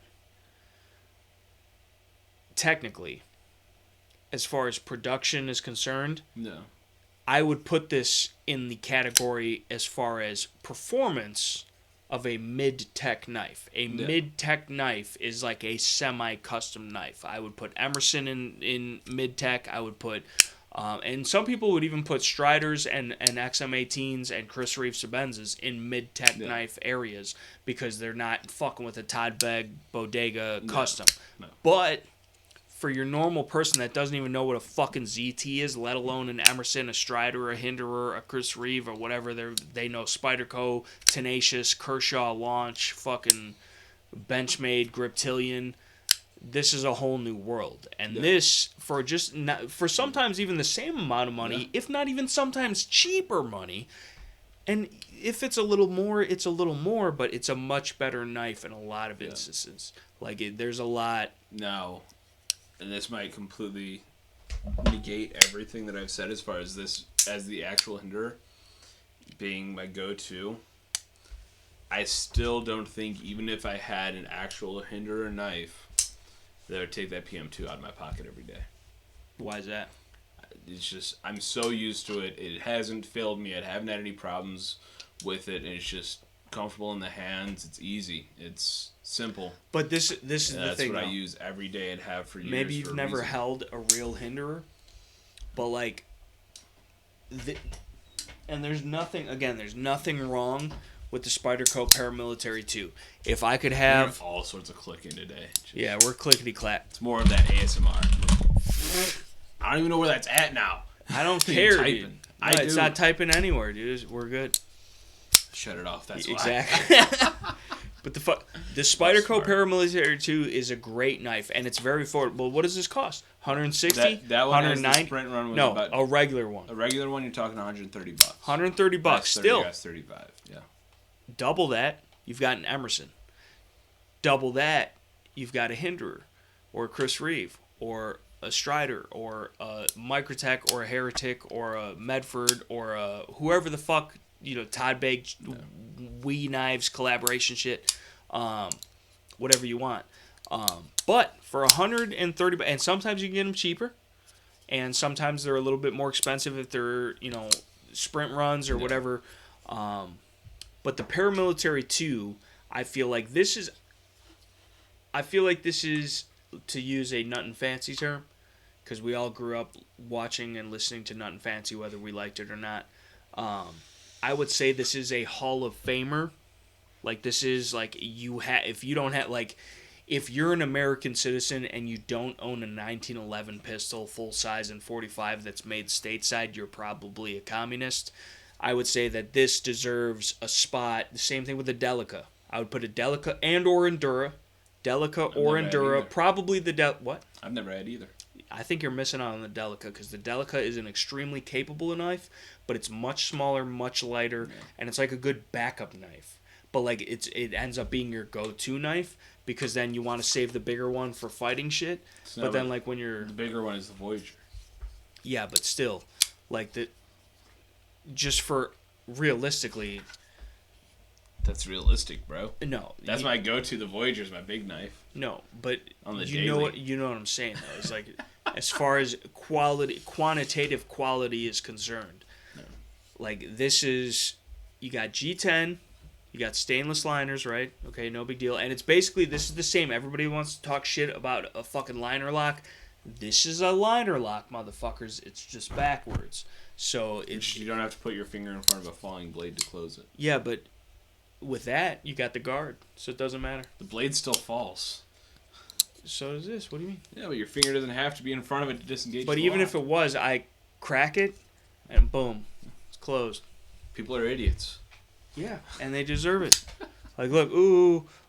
That's dangerous, bro. Ooh, super dangerous. That's dangerous. So you know what's funny is people say that's their biggest complaint about a liner lock. What? Yet they're perfectly fine with a frame lock. Right, it's the same thing. It's just chunkier. If anything, the frame lock is more. It's more inconvenient. I mean, I don't find it any more inconvenient. No, that's what they're gonna say. Well, I mean, it's because it's a heavier, thicker. You gotta have more thumb muscles to fucking scooch it ovs.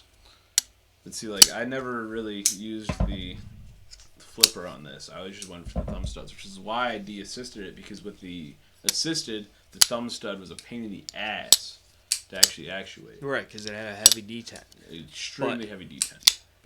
But like when you have like this is not. Don't even look at this. Like this is a good knife for what it costs. And yes, it is made in China, and it's not the best steel or whatever, but it's decent materials. And like honestly, I have been carrying this for over a month and a half now, and using it every single day. I work in a gun shop, and we get shipments from you motherfuckers every single day where we have to fucking cut open cardboard boxes with tape and fucking this, that, and the other thing every single day, like a lot of them. And like honestly, I haven't sharpened it yet, and it's only got 9 CR, 13 whatever the fuck MOV, and it's a good size knife. It's affordable. I'm not having any issues with it. Some vape juice. You gotta put a little bit of vape juice on your knife, dude. You should probably put some vape juice on this knife, because I think this one needs it more a little bit. But knives, dude. This is the oldest tool known to man, motherfuckers. Maybe other than the hammer or some shit, but like this is the first edged tool, edged weapon. Without the knife, there would be nothing else. It started as a sharpened rock. And if you are a grown man or even just a young little lad in this country and you do not carry a pocket knife every single day, no matter what you're wearing, where you're going, or what the fuck you are doing, you are not a man. Because with this, there's a lot of problems that can be solved. And if you choose to leave it at home, or not carry it at all, or not be that person that steps up to solve the problem, you are dead weight. You know what I'm saying? Fuck them. You know, I just... This is like... I carry blades that would be, if I had to defend myself, sometimes I'd be walking around with some case knife shit. And if that's all I had, that's sometimes all I got. And if that's what I had to defend myself, I'd be like, all right, it's go time. You know, and I would pull that motherfucker out with 2 hands and stab you in the eye with it if I had to. But you know what? It's a tool. It's a good, honest tool. Men have been carrying tools like this in many different formats. Men have been being tools since he was born. Right, since I was born at least. That's a rookie-sized knife, dude. That's a tiny knife, dude. Dude. That's a little tiny knife. My EDC, bro. Your EDC, dude. You can't even spell that.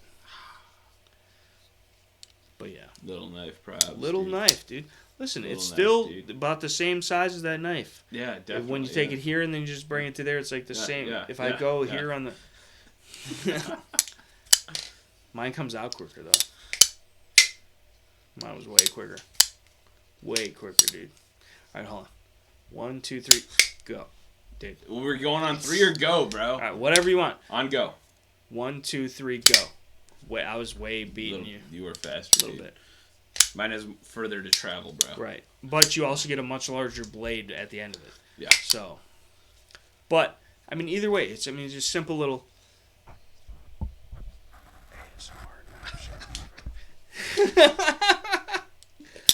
you know. But the moral of this all started because we were talking about the versatility of the PM, the PM2. Literally, if you're a knife person or a gear person or a whatever person, and you do not own a Spyderco Paramilitary 2, you're wrong. You should buy one that you like, that suits you. They're completely customizable. There's an entire aftermarket support group for the PM2 because it is such a popular knife. It's such a great knife. There's so much you can do with it. There's so many wide varieties of steels you can acquire these knives in. Pocket clips, lanyards, back spacers, scales, whatever. And this is a solid knife. Like, I would have no problem using this. For one, it's super lightweight. It's sharp. Like, it's got a good steel all the time. Any PM2 ever made has a solid enough steel. It might not be your favorite, but it's got a good one. And just the jimping, Spyderco jimping on these knives is perfection. It locks you in. There's good traction.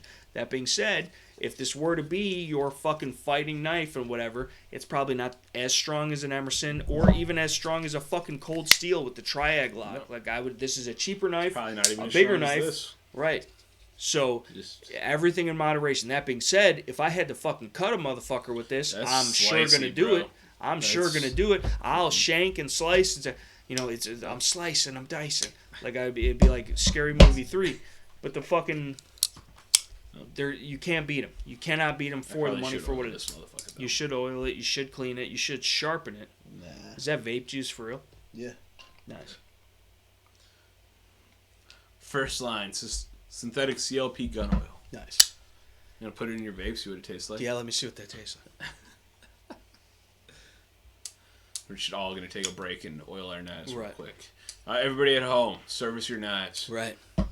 I'm just putting a little coating on the outside so you don't get any surface rust. You know, sometimes it's a hot, sweaty day and shit. Yeah. You just never know.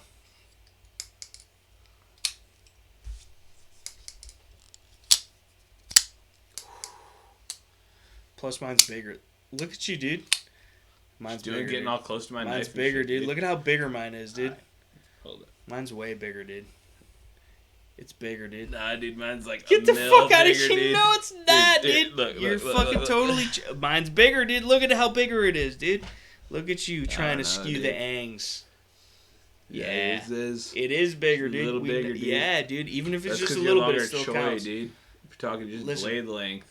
It's this functional, usable blade length, though, dude. You got a short ass blade. Dude. Now you got a short ass Nah, blade. dude, It's they're alright both to have 3.5, dude. No, it's alright to have Both can be a 3.5, bro. It's okay to have a short ass subpar My blade. tip's dude. busted a little bit, bro. Yeah, mine's not. And this Drop shit it. is sharp. And this shit is sharp as some fucking China. no. Yeah, dude. That's China, dude. No, it's not, dude. Yeah, it is, dude. No, it's not, dude. Golden, Colorado, USA, Earth, bruh. It's not even a real planet. It's all the Truman Show, dude. Dude. Did you trim your beard, motherfucker? No, dude. It looks like it. I didn't. You didn't dude. blow it out this Nah, morning? dude. You just let it ride? Yeah, sometimes you gotta let it ride. You blow it too many times, it gets dry. You know? I don't be blowing much, you know? Yeah, I'm sure. That whole paycheck on fucking 3D printed guitar parts and subpart knives. That was a couple of them. Because you're not buying Emerson. Link in the description box. Fuck Emerson knives, dude. Dude, Emerson knives, honestly... Trash. Listen. I will be the first one to say that I much rather... Or not even much rather. That's a weird way to say it. It's apples and oranges. If I want a Wilson Combat 1911, I buy a Wilson Combat 1911. If I want a Glock that is just a Glock that will do anything I ever need a handgun to do ever once, and I don't have to worry about it, that's an Emerson knife. And that, to me, in the grand scheme of things, as much as I'm bougie and have expensive taste and like the finer things in lives, the Emerson knife might be the only pocket knife you ever need in your life ever, if you know what you're doing. And not even to say that I do, but like, there's history, there's simplicity. Much Glock guys, that might say. Well, yeah, you like that extra bougie shit, which the HK shit is fine, but like when you start thinking that like Smith & Wesson MPs are the way to go, yikes, you know? That's problematic. Yeah, and it's a great gun. It's a great gun. Like, Smith & Wesson does not make a bad gun. But it's just not... Good. Well, no. It's not even that it's not good. It's just not... I don't know. Because there's a lot of law enforcement agencies that use Smith & Wesson MPs. Gen 1, Gen 2, whatever the fuck. There's a lot of people. I carried a Shield 9mm for years, and then the 45 after that. I never had a problem. Great guns. Shoot really well for as small as they are. And especially for being plastic. Made in America, lifetime warranty. I have zero qualms with the Smith & Wesson, anything whatsoever. Except for their fucking Bill Clinton cucking in the 90s and the Hillary holes on the revolvers and all that fucking bullshit. But like as far as like a consistent quality product that they make, I think everything they make is a consistent quality enough product. But, that being said, they are far from the end-all be-all. Unless you're talking about a modern, affordable double-action revolver. But the M&Ps are not bad guns. But at the same time, they're far less proven than a Glock ever was. And they're like the same price, maybe a little bit cheaper, but like... Not cheap. Not cheaper enough to be like, I'm not going to get the Glock. And two... While M&Ps are common enough to be able to go into most places and get magazines and sights and whatever the fuck, like holsters maybe, especially for the carry gun variants, because obviously that's what the market maintains in today's day and age, is everybody's finally getting a carry gun, which is great if you actually carry that gun, you know, which I haven't shot this since 5 years ago when I got my license, or I haven't, you know, I just leave it in the truck, I don't really need a holster, or the fucking, you know, whatever the fuck bullshit, FUD boomer, fucking cockamamie ass shit that you guys are partaking in, you need to fucking stop it. You need to fucking train like you fight and fight like you train. So if you gotta have fucking sweatpants on in the middle of the Walmart and be half drunk, you better figure out how to do it. You know, I mean, so you gotta go to the range half drunk in sweatpants, half hanging off your ass? Yeah, but like you also have to be trying to bargain on the price of milk at the same time, otherwise it doesn't work. It's not realistic. You gotta be stealing a couple grapes out of the produce section. They won't know. Everybody does it. Yeah. I gotta piss again. Oh, they won't know. I gotta piss again, but you know. Of course you do. Well, you know what? I've been drinking. It's because you're an alcoholic. I'm not. You are though. So what just happened now? Holy community, we're recording once again. I had previously, so we were talking about the blades and shit, and everybody was talking about how they were like oiling up their blades and whatever. He put a little oil on the blade. I was like, oh, I'll put a little oil on my blade and shit, even though it didn't need it. This is the Civivi Praxis. Nothing special. It is a Chinese-made folding flipper. But honestly, it's actually really nice for the money. I've got no problems with it. It's got a good action. It feels good. It's sturdy. It's made out of proper materials for the money you're spending. Just like a Spyderco Tenacious or whatever, it's made impeccable quality. Yeah. People don't understand if you haven't been around for a while, but like for the money, it's really $50-$60. This is a solid ass knife. So if that's what you have to spend, it's an option. But I put oil on it to oil up the blade, just because, whatever. It's a hot, sweaty day, and you're sweating on it, and it's going to rust. And I haven't had that issue, whatever. It's got the black coating, no big deal. But you see the sheen off that. Like, it's definitely... I just oiled it. And I just dropped it, and this motherfucker's over here wearing sandals, and it almost cut his foot apart. But, like... I figured I'd, again, make you this uncomfortable about my comfortability in my own home. What? I tend to do that. You could be as comfortable as you want. It's your house. But you mentioned before, the sight of my denim pajama pants. That's one thing, though, because nobody wants to see your fucking mangina just stretched across the fucking... I couldn't find them today, though. I don't know where they went. Well, yeah, he's got on the fucking LAPGs. Camo LAPGs. The LAPG multi-clams. He's got the multi-clams on. Multi-clams? Because he's hiding his pussy under there. Yeah. Yeah, that's what it is. No, it is, though. Yeah. No, I didn't want to say it, but... I'm actually the one pregnant. Yeah. At least he knows. But this is the thing, damn near dude. fucking look it. But. Yeah. This is the thing. Is I just want the people to know out there that out of all the knives that you've seen today, if you're buying something that costs less than $100, buy a cold steel knife. And then if you're buying something that costs less than $300, buy an Emerson knife. He's lying to you. No, I'm not lying to you. That's how I feel. No, I would take any Emerson over any Spyderco any day of the week. Now, the Spyderco might be more ergonomic as far as a fidget spinner, but I don't care about that while I'm sitting down in a desk at the office in a cubicle where nothing bad is happening. I more so am worried about when I'm in the middle of the zombie apocalypse or the boogaloo, and this is the fucking pocket knife I just so happen to have in my pocket. But that being said, it's good enough to do all that other shit too, so that's where I'm at with it. It's simple. It might be ugly. It might not be the most ergonomic. It might not be the most smooth, which although the fucking sheepdog that I got, now they sent it to me, and not that I'm anybody special, but whatever, take it for what it's worth. It's pretty slick, dude. I gotta get it in your hands, but like it's giggity, gay also. But the fucking like it's... Especially the candle over there still. Right. But the fucking like it went out. No, good. I like the aura, dude. But the fucking... it feels really good. It's got a really slick action. I love the... You stay tuned to the Terribly Tactical channel to get the full review on it. Coming soon. Initial impressions first, obviously. Then I'm going to carry it. Then I'm going to give you the full review and little updates on the way. But I'm still testing the Civivi Praxis.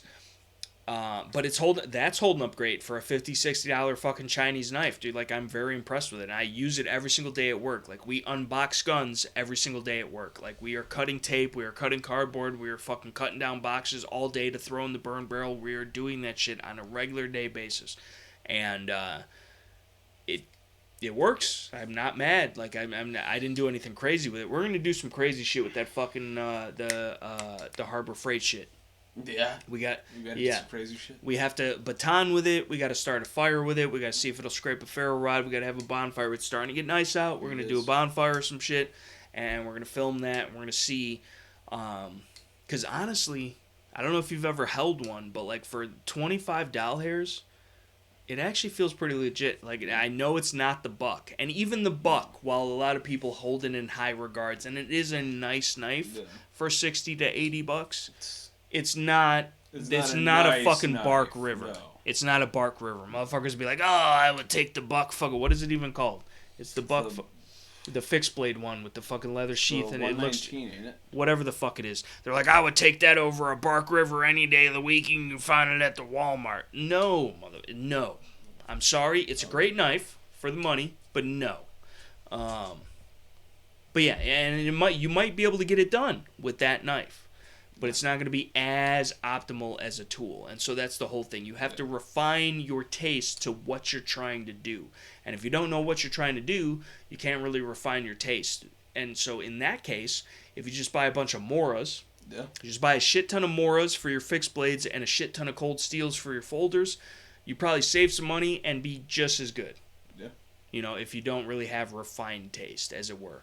But we ruined ourselves and broke our bank accounts. Yeah, no, I've spent way more. I've literally, back in the day before Strider was stealing Valor or whatever the fuck, I had spent more money on knives than I did on guns as far as like a one-time purchase. Like, here's $2,500 for a custom knife that I never fucking carried. It just sat in the safe. I opened it and messed with it a couple times, but it just got clean and wiped down and put back in the pouch and back in the safe. And I made money on it. I made money on it when I sold it, for sure. But, like, there was no need for me to own a Strider XL Tonto fucking completely. It was all fucking titanium. The blade was titanium. The scales were titanium. And realistically, you don't even want your blade to be made out of titanium. It's just a flex. So, like, if that was the knife I had in the apocalypse, I'd be like, this is fucked. Give me that gas station shit. Well, it's carbonized titanium. No, it's good. It's so good. It does it's still to hold an extent. A better edge than just plain titanium. To an extent. But it's still, not. I would rather have S.T.P.P yeah. overall.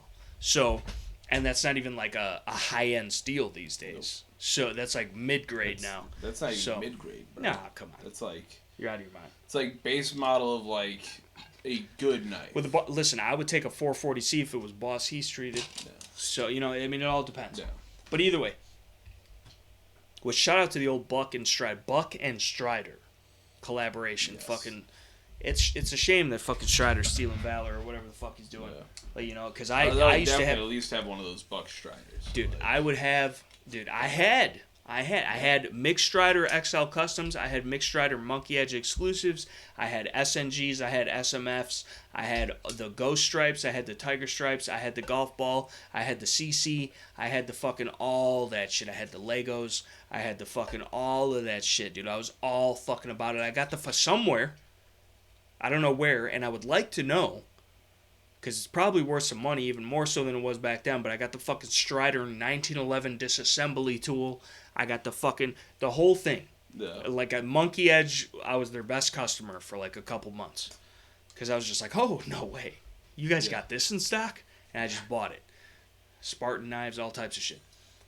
But like I spread it out. I put it in kits. I put it in bags. I put it in fucking pistol cases and fucking whatever. It's all over. It's probably not even all in this state. Half the shit I got. Shout out to the feds. Have fun looking. Yeah. But the fucking... Like, if you go on Monkey Edge right now, I'm pretty sure they're selling a church key, which is basically a bedazzled fucking wooden fucking clothesline thing. Pull it up. Clothespin. Pull it up for like $600. There's like a $600 clothespin on monkeyedge.com right now. And if you got that kind of money, God bless you. And I'm not typing shit because I have to shut this off. Because you gotta shut it off.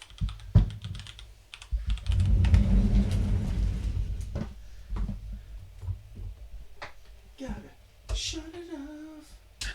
Because you're a freaking...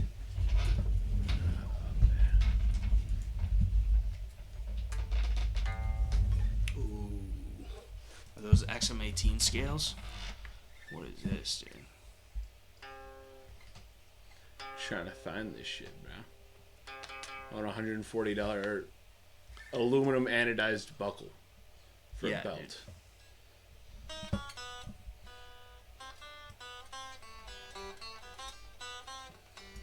There you go. $150 for a belt buckle. A custom aluminum yo-yo, bro. For $375. Yeah, dude. And that's $10 for Chris Reeves Loctite. That's just aluminium, dude. Not even the titanium. The titanium costs at least double. It's bronze for $600. Titanium for $600. Flame titanium for $600. Which is the flame titanium for $600 is probably a good deal. Yeah, because at least it's flamed. Where the fuck you took all the fucking things Wow, dude. What, dude? You took away the cords, bro.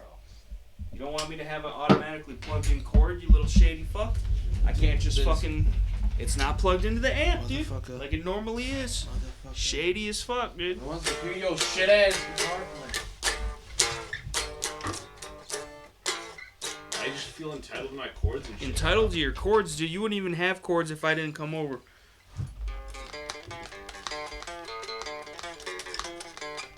Your guitar's out of tune, too, by the way. You're out of tune, bro. Probably because you were playing it last, fucking tried to tune that shit. Nah, dude, I'm fucking... Tuned by ear Master Race, I'm the best ear tuner that ever did exist, dude. I really am. And I didn't want to say nothing, but, like...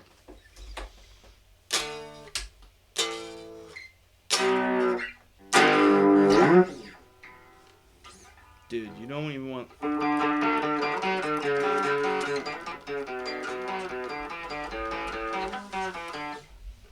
Dude, they're still making Strider knives, dude? Yeah, dude. No way.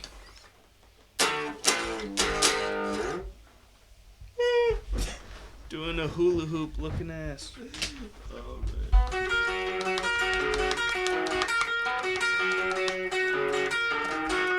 Pull up the Strider knives, dude.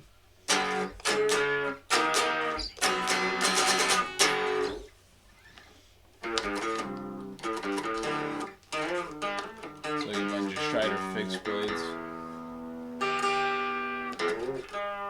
One drifts for Strider fixed blades.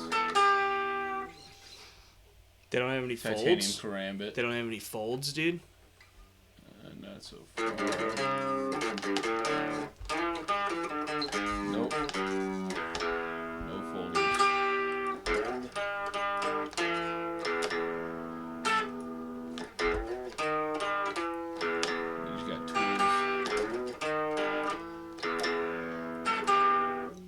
They just got the... I got one. This is how you lose picks. It's right there. Yes, your ass is how I lose picks.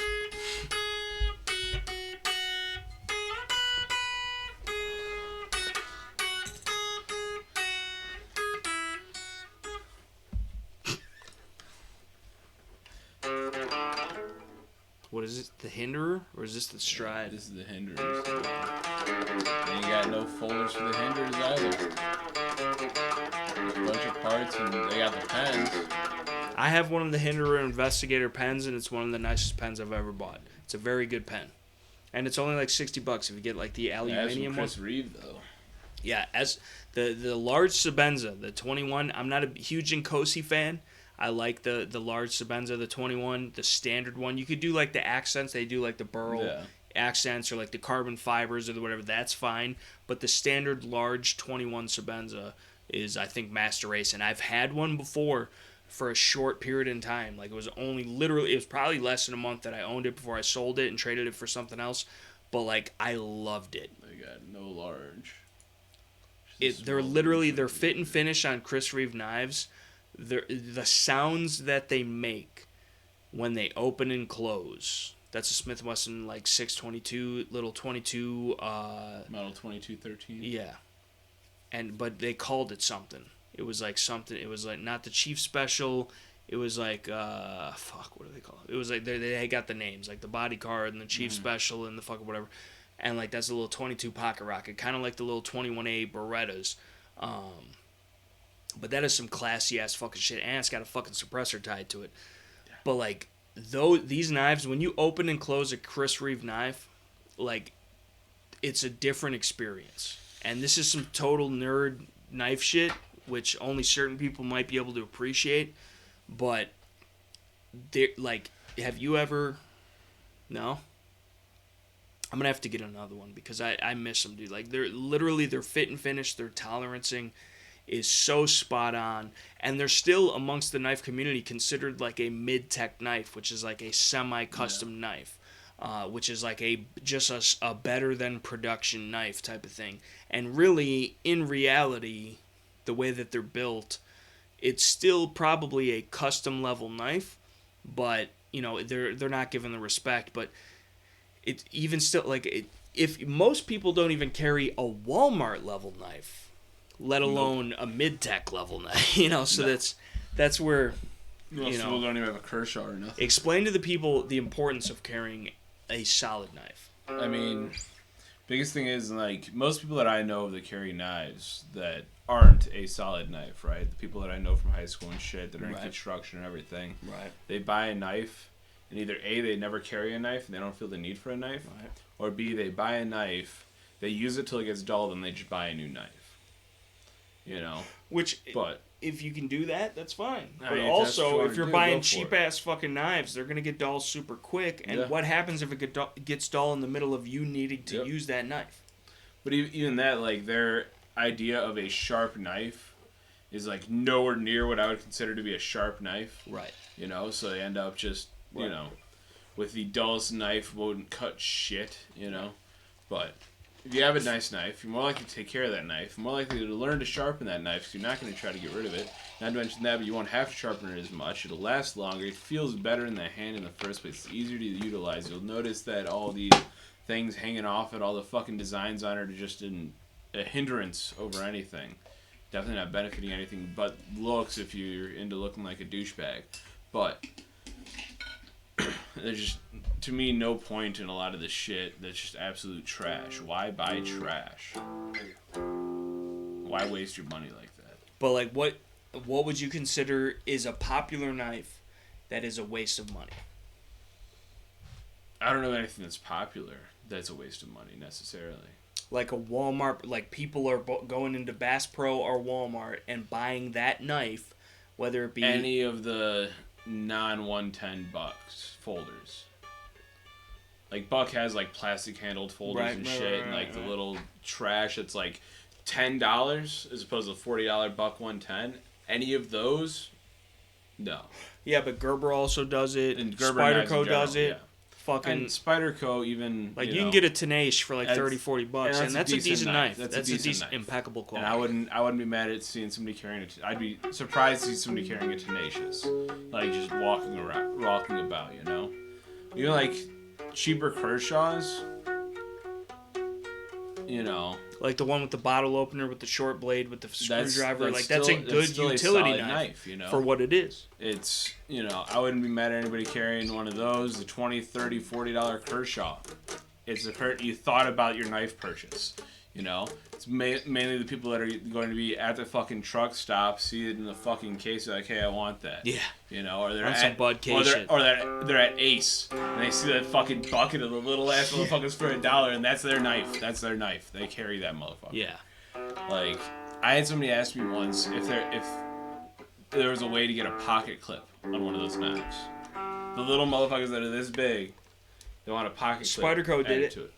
Spyderco did it with the ladybug or the fucking... Or no, maybe. No, they didn't even have didn't. pocket clips. No, you're they right. Had a lanyard hole. They did have a pin that goes on your hat, They though. did. Shout out Cutlery Lover. Even the Yeah. fuck Cutlery Lover. I'm sick of you. Is he even still producing content? Yeah. We're going to start a Cutlery Lover beef right here. I got no beefs with Cutlery Lover. I appreciate... Because I am also myself You got my lover... fucking Medford.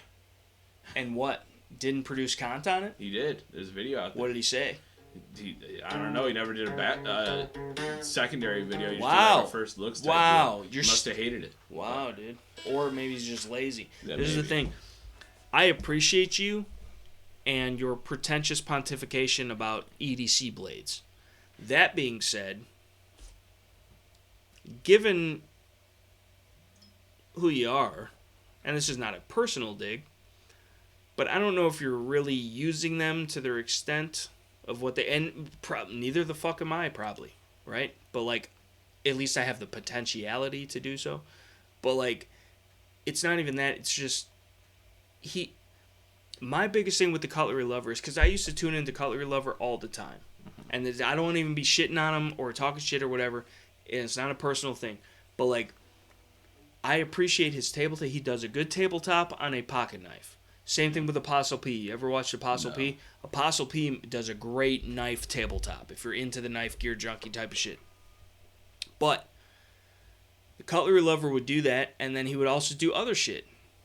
He would do gun shit. He would do, whatever. He's definitely a bigger dude, and several times throughout his YouTube career, he has claimed to, we're gonna do this, we're gonna get in shape, we're gonna do that, we're gonna do this, we're gonna hold ourselves accountable, we're gonna make videos showing the scale and whatever, and he did it for a couple weeks, and then he stopped. And then he gained the weight back, or he just didn't lose any more, or whatever the fuck. And it's your life, bro. You live it how you want to. You do you, and you make yourself happy. But like, don't like just bring that up, and because like I saw it as an inspiration. I was like, dude, this is awesome. This dude, he's a little overweight. He's trying to better himself. He's gonna get out there and do that, and then you just quit, or you get lazy, or you start making excuses, and it's like, well then, if I can't believe you when you say some things, can I believe you when you say others? Like it's, and again, it's nothing personal or whatever, but like I feel like he knows what he's talking about when it comes to a knife. But at the same time, he's not the type of person to actually really ever have to be using that knife in that capacity. Not that I am, by any means. I am no, even though I got a boonie hat on, I am no top tier, which you might mistake me for. And I see the beard and the boonie hat, I get it, Yeah. But like... Nobody's mistaken. Right. But like, I feel like I would be in more situations where I would need to sharpen an Emerson off one side of the fucking flats than he would. Well... And it's nothing personal. Thing is, when it comes to his videos, though, and his reviews, he doesn't go into that aspect of it. He is very nitpicky and pretentious about it from the EDC standpoint. He's one where he's going to point out, hey, this pocket clip, when I hold it, it rubs my hand, and that after a while will hurt a little bit. He does but if you're point into that little kind of bitchy shit on a knife, which does make a difference to an extent if you're using it all the time, and when you're looking at a review, but also if you're just a man, it's just kind of like he reviews it based on what he sees as important in his life, which for the majority of people that carry a knife aren't top tier operators that need to sharpen a Emerson on a stone. It's easier to open up a fucking package from Amazon at the end of the day.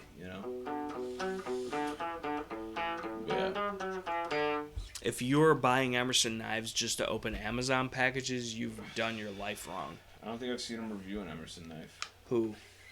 That's because he's not worthy, dude. He doesn't have a need. That's because he's a...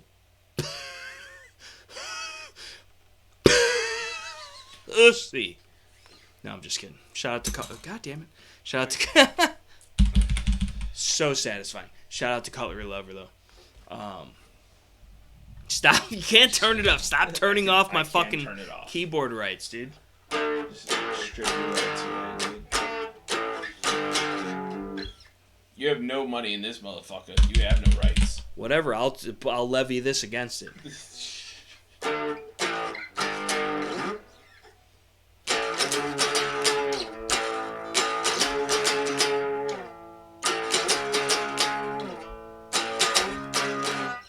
I can't even do it.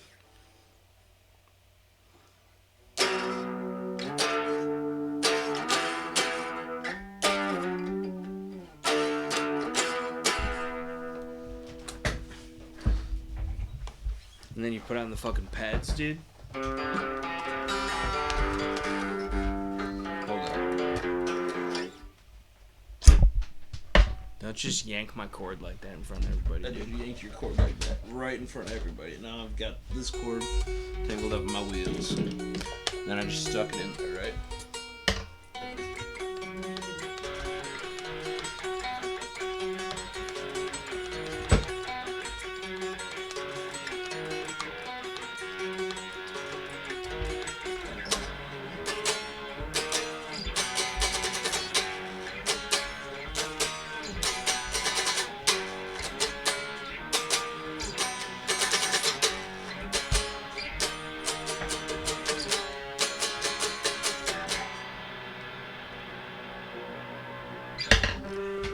That was the distortion. What about with the overdrive?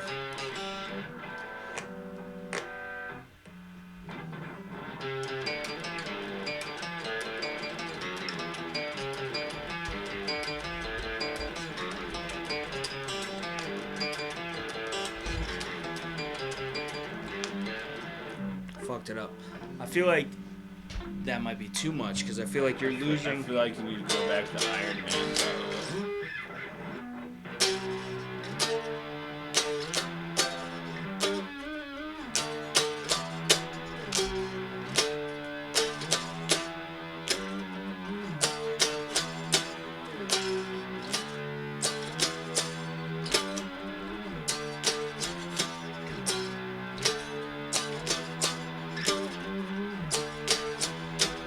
It does slide better. You show the people how it's done, because clearly I don't. Clearly I'm a pleb. Yeah, obviously. I'm a mere plebe. But,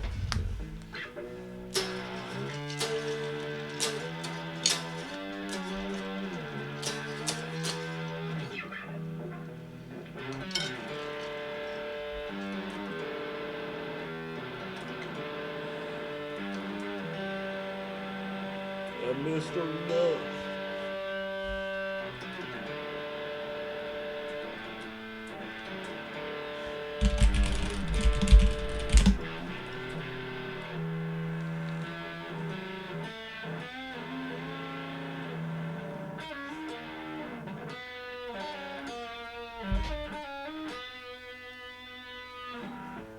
Bars.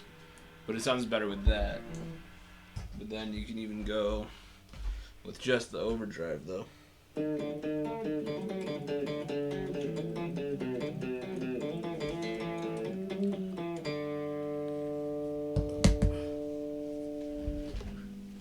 You got me on that one. Well, tell us something we don't know. Oh shit, maybe Or I don't. maybe not.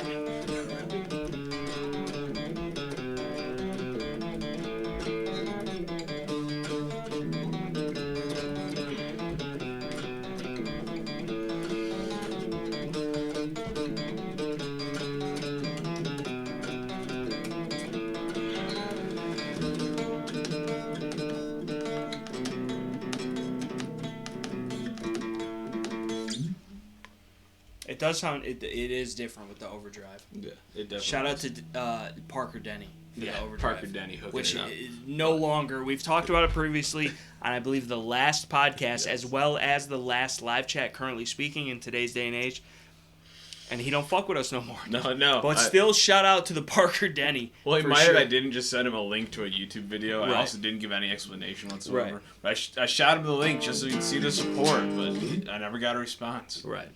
I'm waiting for that response, man. Shout out to the Fender Squire Stratocaster, the Tobacco Sunburst model. We got the strip down the neck, which not all of them have that. No. Not all of them have the strip down the neck. It's kind of like a... And Fender, I think, is the only ones I've ever seen that does like that kind of shit. No. Or at least like this. Like this. But for a Squire, I mean, what does this cost? $220 Brand new? for that one. Yeah, brand new. Like, it's a Guits, dude. It's an electronic Guits, and it's decent, dude. There's nothing wrong with this Guits. Like, this is a solid-ass Guits. It really is. And you can get them in a wide variety of colors and configurations. Yep.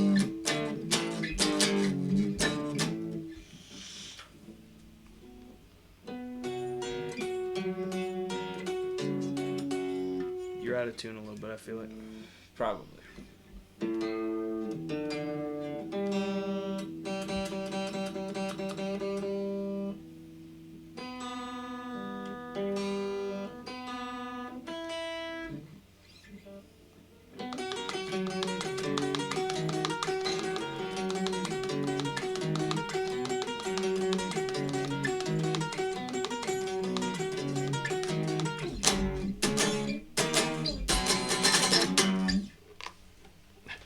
Better now. Yeah. You're welcome. Let's hear it. Let's hear the What's My Age, dude. Oh, man. I don't know if I can. You gotta keep it. It's a good song. I only play it all the time because it really does. Wow, sorry my pick's not good enough, dude. I'm sorry my pick's not good enough, dude. I need my guitar, bro. Oh, he needs his specific guitar. I need the S.P.P, This is like bro. the fucking. That's my problem. This isn't. It's not my skateboard, dude. I can't kickflip on it. I can't, dude. No, it's alright. No, I'll play the Fend because it's Master Race anyway, so that's fine. If anything, this is detractor to you.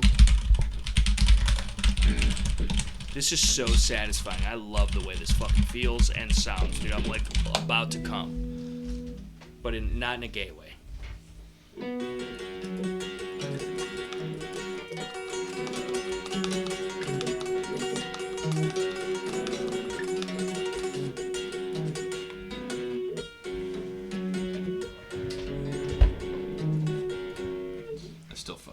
Yeah, what the fuck are you doing fucking it up, dude? I'm just fucking it up, dude. Alright, so how fast can you go?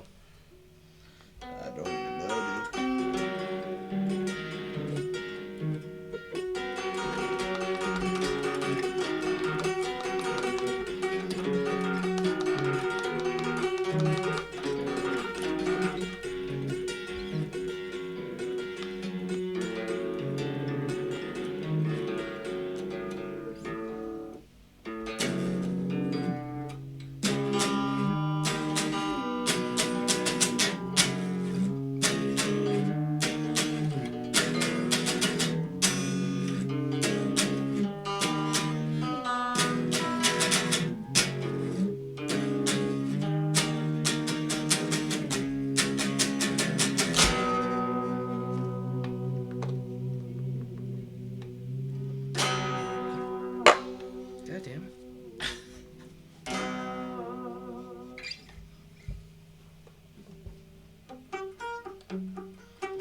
almost divulges into an hour-long jam session here. I feel like What? it's about time to close up the video. Close up the video. We Yeah, I didn't even think talk about half the about it. fucking other shit. We didn't talk about exactly half of the shit that we have on our list. But we're over 2 hours now. 2 hours? No way. Already? Yeah, we're a little over 2 hours now. It's getting a little late. Still gotta edit this shit tonight and get this uploaded. So, I'd like to thank you all for being here on the Shooting the Poop podcast. First time he's for ever episode closed. 9. Episode 9. Episode next, 9. Next Episode 10. Episode 10 is live. going live here on the Shooting Still the to Poop be determined podcast. if we're both going to be here or not. What do you mean? Because you need to figure out the fucking audio shit still. Yeah, right. Yeah. I thought I told you to order the split. You didn't I order the split? didn't, no. But, we're going to figure that shit out. And hopefully be here. Next week, Wednesday. 9 o'clock was the plan? Well, this is the thing. Well, I mean, it All depends if you get the splitter or not, which I That's thought true. you already got the splitter, I which did not get the apparently you splitter. did not. I didn't know it was on me. I thought it was said that we were You're going the to get a one splitter. with the fucking Amazon Prime fucking ordering shit all the time looking ass. I said I'd give you the muns. If you can order a split and it'll be here before fucking goddamn whenever the fuck, which I'm sure you can because we got a whole week and a half at this point. Yeah. But if you enjoyed this video or even made it this far into this Which you fucking didn't. video, probably not. Maybe one or two of you that are completely fucking insane. Make sure to like, comment, share, subscribe to the video. Let us All know that what the YouTube fuck is shit. going on. We Everything. love you. Let us We show the love most that we you. possibly can. We love you. He But loves we hate you. ourselves. I hate everybody. Yeah. And we're out. Peace.